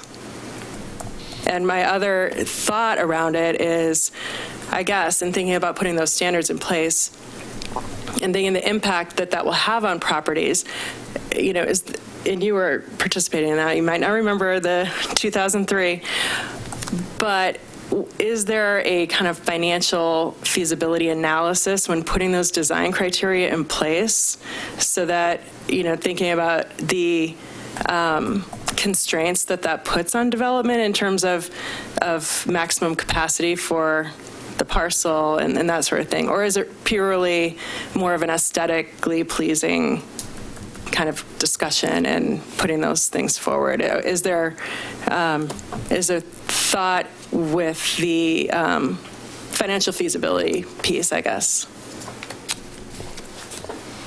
Commissioner Grau? No. That was a question. I'll answer it. Okay. I'll answer it. I guess I kind of have to echo Commissioner Travis.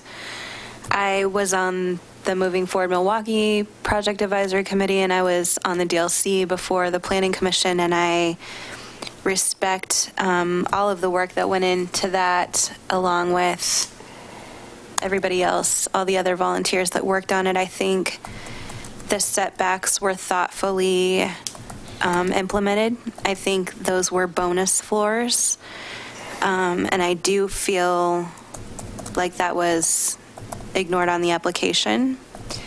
That said, I think it is a well-designed building. I think it's visually pleasing. I can appreciate the work that Guardian and Sarah put into that, with the addition of the new shadow box and the effort they put into that expanse on Washington Street, to make it look a little more, or to make it more pedestrian friendly. So I'll just go on record as saying that. So to answer your question about the financial feasibility, let's see if I can recall this correctly. Developers were telling the staff or the staff liaison that buildings that are 3 stories or less really make it financially hard to accomplish with the rental rates in Milwaukee.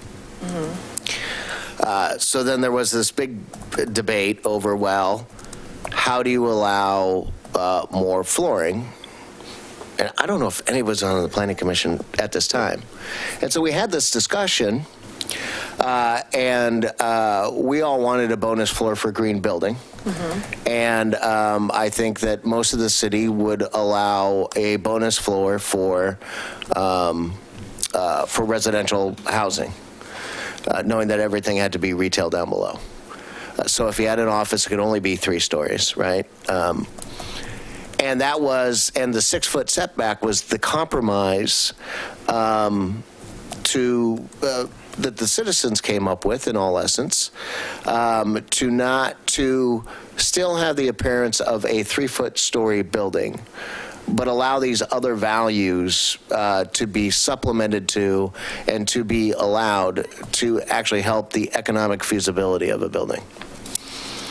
Now, we heard in our previous testimony from the applicant that he says, well, it doesn't pencil if we take the 6 feet out of, and he's only worried about level 5. I mean, we could be worried about level 4 as well, in my estimation.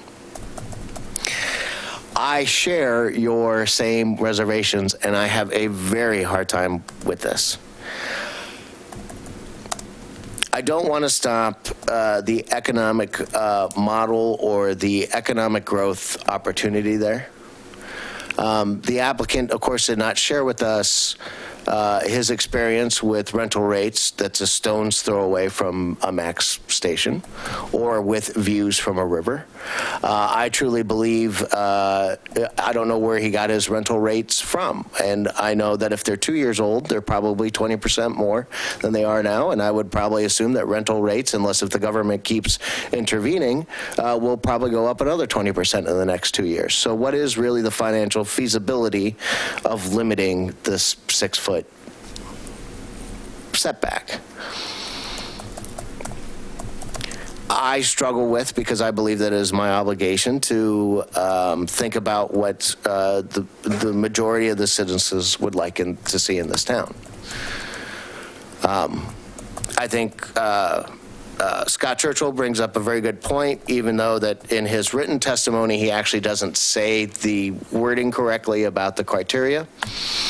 But it is a bonus floor, and it doesn't say, we actually talked about this during the Planning Commission too, does this bonus floor mean that they can come up with a variance to take away the 6-foot setback? And we talked about it during that thing. I mean, it was a discussion, and I think kind of the conclusion is that, well, we'll deal with it when it comes.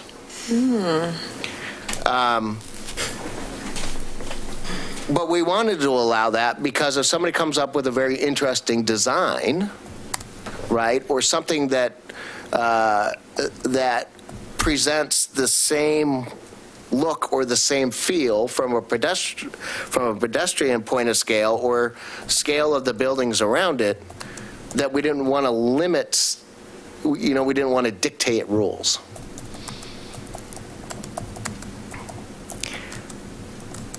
I know that's not very helpful, and I'm stuck in the same, I really am stuck in this huge quandary.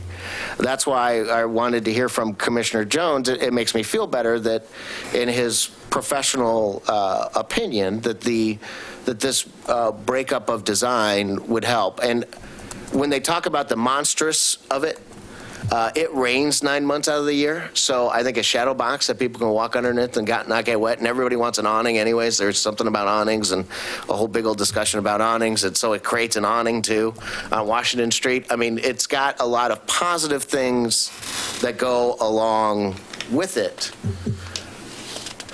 but I am hung up on a rule, and I'm not one to be hung up on rules either, and so it kind of, right? I'm kind of in this catch-22.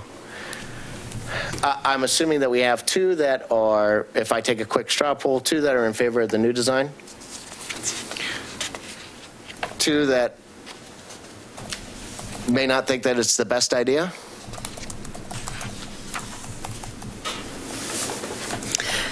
Or wishy-washy. Oh, we have 2 that are wishy-washy, let's put it that way. I guess I'm just on the fence. I like the building. I wish the 2 floors at the top were set back. I also don't want to hold up the progress of downtown. That's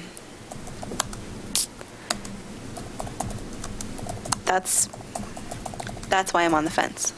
So if I might just add something in response to Commissioner Travis real quick.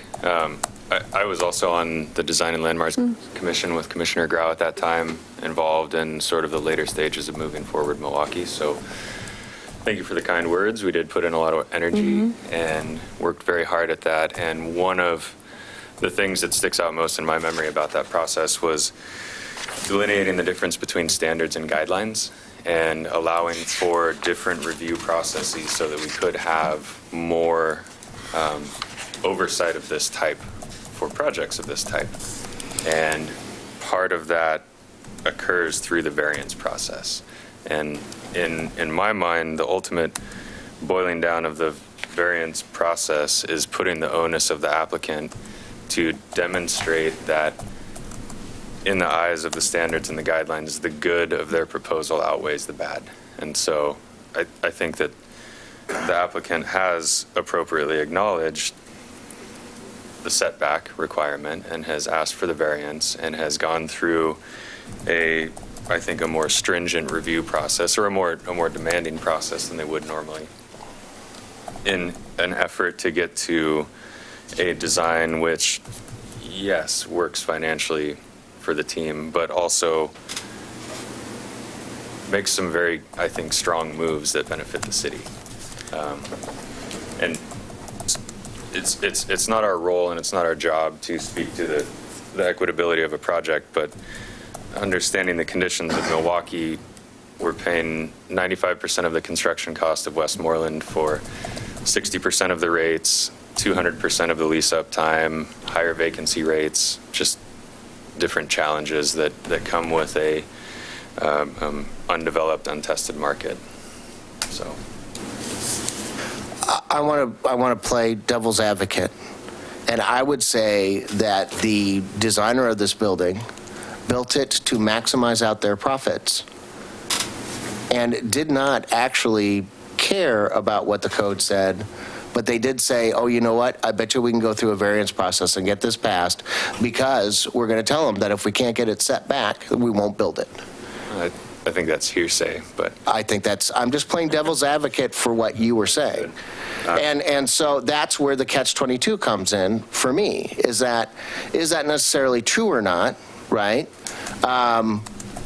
We know that the DLC,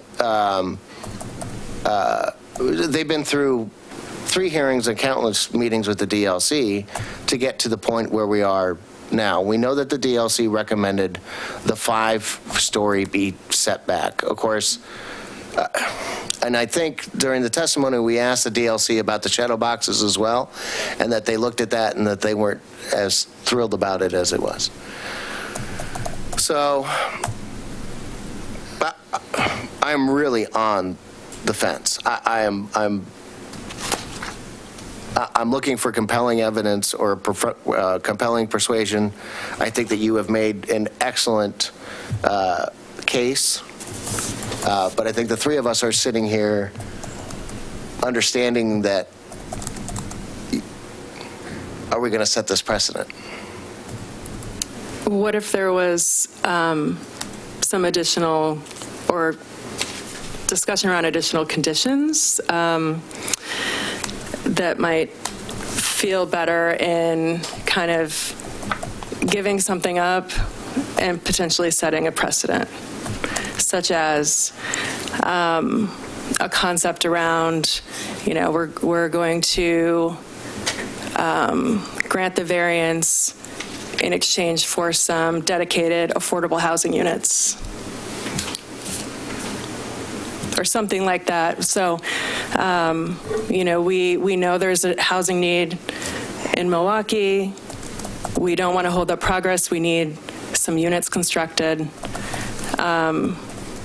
This isn't what our groups worked hard to produce for Milwaukee, but in pressing conditions, we're willing to approve this design standard in exchange for some dedicated affordable housing units. Chair Humer? Yes. That is the sort of condition that I think that the applicant, the building owner, and everyone, there would need to be a lot of analysis on their end to determine whether or not whether or not they could accept that condition. And I think that, that is not part of the record. They haven't been given that opportunity. And so to impose that sort of thing on them at this point is without reopening the record and allowing them to actively participate in that and get you more information is, so of course you can do what you would like, but that could create some significant issues. And just as we look at these processes going forward, when we're thinking about conditions, it's really important to kind of identify them early so that everyone has a chance to weigh in and talk about them and be heard. Goal 1, public involvement.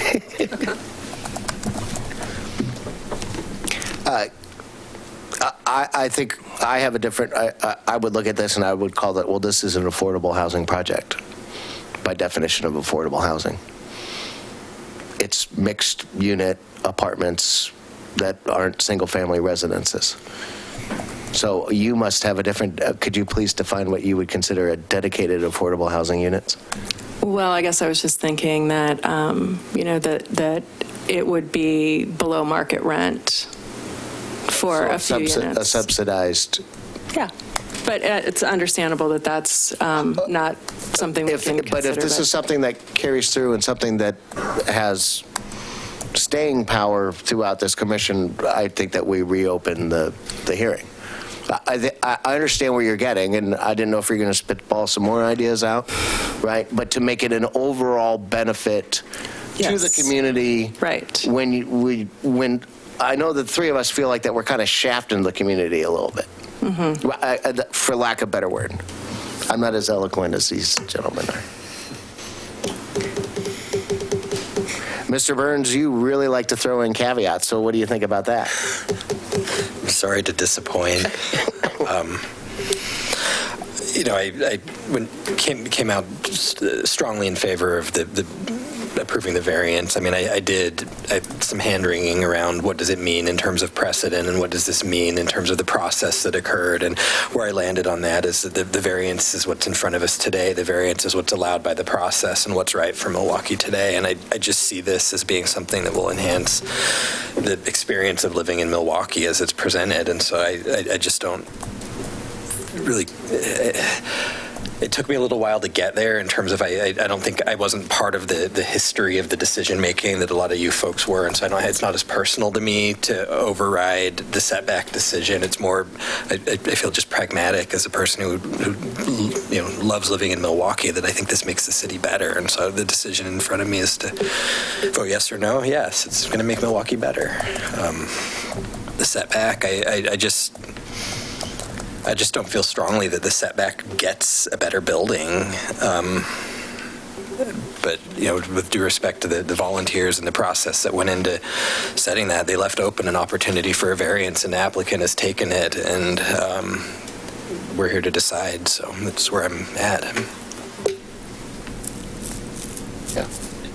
Yeah, I think, first of all, it's important to make the distinction between subsidized and below market rate housing. Those are two very different things as far as the city is concerned. And given some information that just came out today about the city's adoption of some state code, I haven't been able to process all of it, but how we're going to handle below market rate housing, I think is still fairly up in the air with the city. So I'm hesitant to bring that in. Affordable housing was a council goal, and they're working on it. Yeah, so Right. it's a long-term kind of process. And I think that we have a housing needs analysis that was done in the last few years that we're basing our decision-making of this upon. It will be coming back to you as part of the comp plan process. So There was a housing needs analysis that was performed in the summer of 2016. Right. And I believe in that housing needs analysis, it did not necessarily mention, it did not define affordable housing, and nor do I think that council defines affordable housing as below market rate housing or I think the housing needs analysis does address that. I It think had a that range. the primary thrust of the housing needs analysis was to look at different segments, both the overall need for rentals as well as the different price points for owner-owned housing, and it identified needs at price points for houses and condos below a certain level, and then less of a need above based on the current market, what was on the market, amount of days on the market, those sort of factors. So it was a snapshot in time, but certainly continues on. I mean, we all read the papers, and there's a lot of articles out there about housing need and affordability. But it is being addressed by the community development director, who's working on that, and we're and as well as the community development staff. As a council goal, we're going to be getting back to the council every 3 months. There's a regular report back. So there are going to be a number of proposals that come out of that. So that's the process right now. The 2-year goal by the council. Do you have any other trade-off idea? No, that's what came to my mind. As someone mentioned values earlier, and thinking about it being a priority and thinking that there's work being done and that value could be reflected. I think it is also important for consideration that the applicant is exceeding requirements for public art. They're willing to work with Art Mob. They're providing additional glazing, not grazing, additional glazing at the street front, meeting or exceeding public area requirements, meeting or exceeding materiality standards. I think there are a number of offsets that you wouldn't find in an affordable housing development that will benefit the community and create a more appealing building. And philosophy-wise, I hate to legislate when we're a judicial branch. That feels like a little bit of legislation to me. But It was just a concept. no, I'm trying to help us get there. Yeah. Because I don't. Commissioner Jones makes a very good point. It's not like that the building is unattractive. It's not like that the building does not provide all the amenities that we would like to see. It's just literally the sticking the finger in the community's nose saying, hey, we're going to put in these bonus floors with 6-foot setbacks, and I'll look at it, the first thing that comes, we're not. That's really what it is. Right? I mean, did I sum that up right? Mm-hmm. Yep. Yeah. Is there a hypothetical if they would not have requested the variance and we had a 5-story building with a 6-foot setback on the 4th and the 5th floor, what might that building look like? I mean, you might argue that requiring the variance request has resulted in the additional attention to detail that could it have been. I honestly don't know with the design review process and what this would have looked like. But would we end up with a flat brick wall with a step back building? Is that possible, and is that better? So I'm just maybe we did gain something by the additional scrutiny that goes into the variance request, and if that helps assuage some of the concerns. We also definitely gained stormwater mitigation and unit patios on the south and west side of the building that would be impacted by pulling this building back 6 feet from the property line.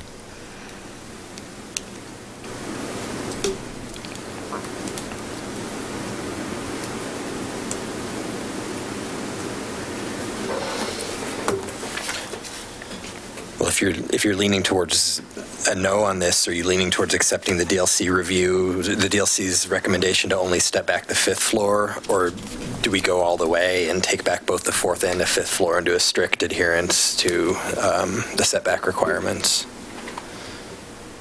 I'm personally comfortable with the DLC recommendation. I mean, I think that, when I think about citizen involvement that was mentioned earlier, I really value that, and I value our committees and our process and our structure, which is weird because I'm also not necessarily a process junkie, but thinking about my own participation and willingness to participate in making this community better, I just wonder if it's going to send a message that we don't value that, and we don't value our processes that are in place, and we don't value their time and commitment to participating in these processes.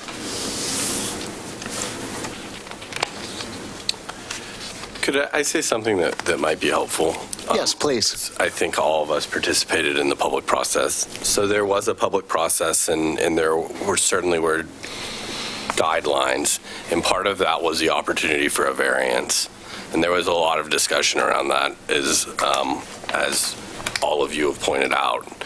And so there is precedent with applications, but the purpose of a variance is to look at an application. So there's an application before you today that is requesting a variance that is not putting in the floors 6 feet in. And perhaps they've done enough in terms of public art, in terms of shadow boxing, additional glazing, runoff mediation, all the things that you've listed in order to justify that variance. And it sounds like some of you are saying that they have. To the extent that some of you are saying, well, no, they haven't, there comes a question of, okay, what could they do within the criteria in order to allow that or not? But the purpose of the variance is to allow something. Now, that doesn't mean that the next project that comes in that isn't pulling these, that wants to pull them back, will get approved. Because if someone is asking for a variance, they're asking you not to just look at what your code says. They're asking you to look at the criteria of the project and make a determination. Looking at the vision and values of Milwaukee, is that have they made the case to get what they are allowed to get if they make that case? They don't have to make the case. They could strictly adhere to your code, and they could come up with a project that aesthetically you don't like, and they don't need to get a variance to do that. And that's how it works. And so I understand the importance of precedent, but in the context of a variance, the precedent is a project-specific precedent, and aesthetics change and tastes change over time, and sometimes that's cyclical.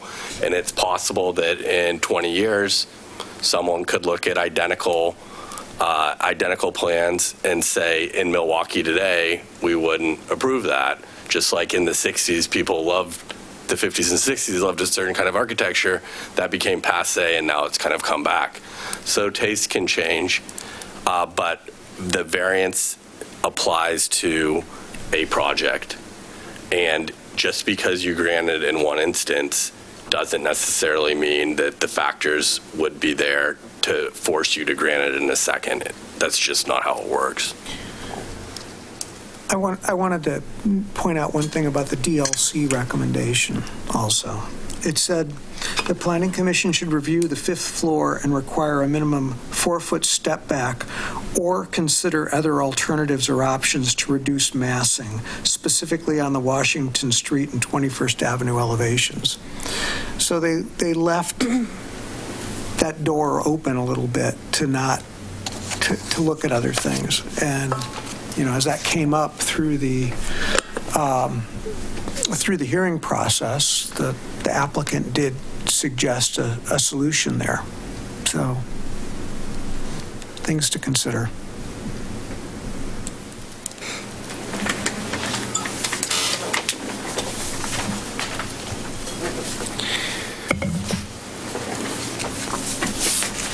Has either one of you guys changed your mind?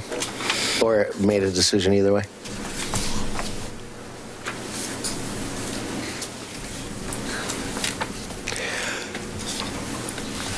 I didn't know really how this was going to go. And although Peter makes a very good point that it's one certain building, the problem is that it just makes it easier the next time, and the next time, and the next time. And I know that, per code and per definition of variance and so on and so forth, right? But I think the applicant really, in the long run, has done within the condition of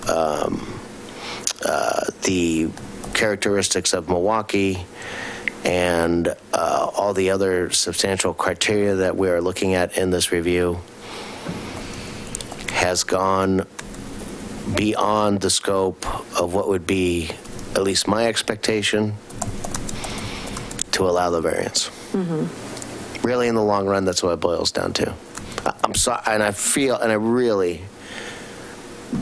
bad about it. I mean, I do, but I am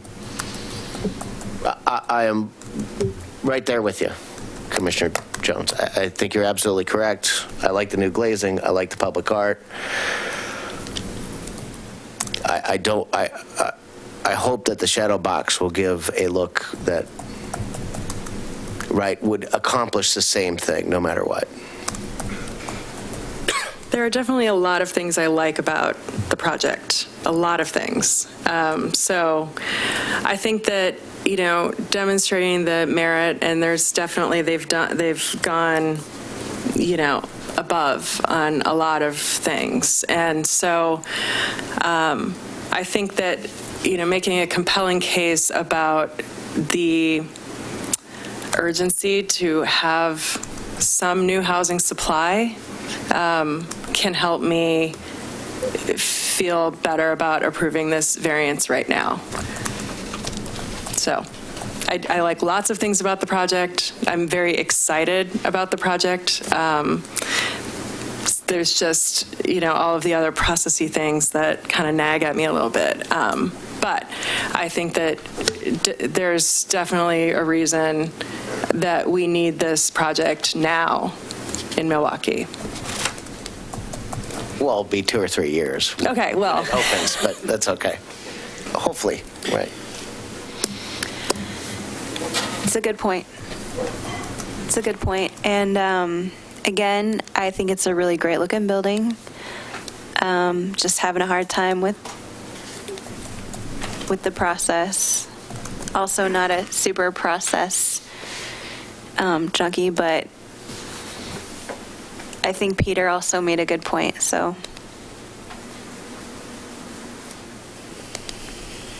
I think I could probably get there. Commissioner Jones, why don't you lead us home and make yourself a motion there? I move to approve applications DR-2017-001 and VR-2017-007 and the recommended findings and conditions of approval found in attachments 1 and 2. Does he need to mention, is this attachment 1 and 2, this new shadow box, or does he need to mention that? It's intended to be with the new shadow box design. In attachment 1 and 2? Yeah. Okay. Second? I'll second. So moved by Commissioner Jones and seconded by Commissioner Burns to approve application DR-2017-001 and VR-2017-007 and the recommended findings and the conditions of approval found in attachments 1 and 2. All those in favor say aye. Aye. Aye. Those opposed? Hearing none, it carries. I want to thank you, everybody, for working with the citizens of Milwaukee and really coming up with a very nice building. Thank you. I appreciate it. Appreciate your time.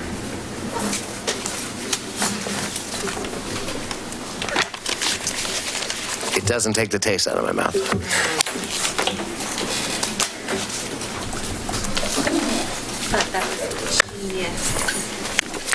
If anyone wishes to appeal the decision to the City Council, you must make application stating the grounds for your appeal within 15 days of the mailing of the notice of decision.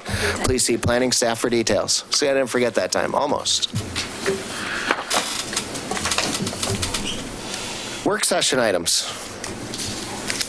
Next on the agenda is the Comprehensive Plan Update Project Advisory Committee appointment. We have 3 candidates for one position. Adam expressed interest, Commissioner Hemmer, Chair Hemmer expressed interest, and Commissioner Travis has expressed interest. So it's up to you guys to figure out how to do this. I would like to lead this off with a suggestion, knowing that Vice Chair Argo sat on the last subcommittee that we had, knowing that Commissioner Travis has not had an opportunity to sit on one of the subcommittees, I would like to nominate Commissioner Travis to take on the role of the Visionary Advisory Comp plan for the Planning Commission. And I would also like to suggest that I would be the backup because I plan on being there anyways, just to sit in the audience and listen. So I'll entertain a motion to that, unless anybody has any objections to that suggestion. I'll move that Commissioner Travis be appointed to the Comprehensive Plan Committee as a Planning Commissioner representative. Seconded. All right, moved by Commissioner Grau and seconded by Commissioner Jones to approve Commissioner Travis to our Comprehensive Plan Update Committee as our representative for the Update Plan Committee. All those in favor say aye. Aye. Those opposed? Hearing none, we're done. Well done. Planning Department, other business, Planning Commission supplemental notebook pages. I handed those out. Please update your ordinances as needed.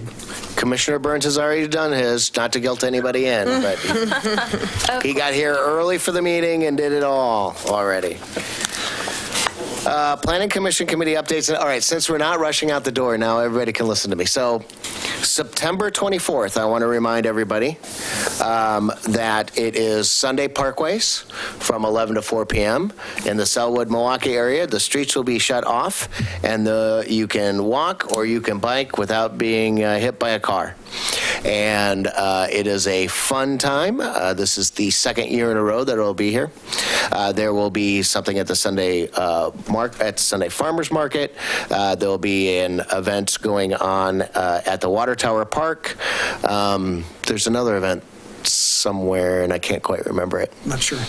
Somewhere in Selwood, but you can skip that one. But the big event will be at the Milwaukee Pioneer Cemetery with the Milwaukee Historical Society, where there will be a self-guided tour of the cemetery, and you'll meet some historical figures. Watch their Facebook for more detail. And I think that's it. Sunday Farmer Market is still going on, and there might be one more First Friday. So get out there and enjoy the weather until Tuesday and Wednesday. And anybody else have anything? Forecast for future meetings. We don't have anything on the September 26th agenda. So I would suggest that we cancel that one. On October 10th, we're planning on bringing you a proposal, at least an initial draft of some code language that would implement the North Milwaukee industrial area. So it'll be a work session to talk about that. And the other item for that agenda is some discussion about the scope for the comprehensive plan update and what we're looking at and what it involves. So just a work session. And then the last thing for that meeting is we have a joint meeting with the council scheduled for a council meeting in later October, the second council meeting in October. So at that 10th meeting, we would want to talk about the Planning Commission goals for the coming year and what we've accomplished this year. So those are the three items for that meeting. So there are no hearings No hearings on the 10th. Okay, I'm just thinking that's 3 items on there. That seems really long if there's going to be a hearing, but no hearings. Okay. See, normally you don't have all these hearings all the time. That's kind of the trick. It's been a really, really busy 6 months. It's good. Yeah. I think we'll get more into the long-range work. It looks like, well, there are some other things coming. We've got, I'm not sure how many of them that will come to you, but we're in the middle of, this won't come to you, but we're just about done with Northwest Housing Alternatives design review process, which was a type 1 process. The high school is just about to submit their application for their changes. And that's a CSU, a community service use application, so it will be coming to the Planning Commission.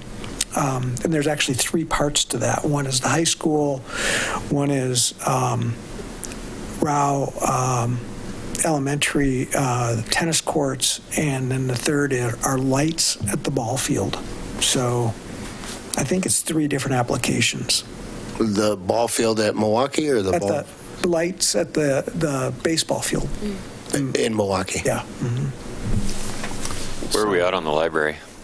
Public library?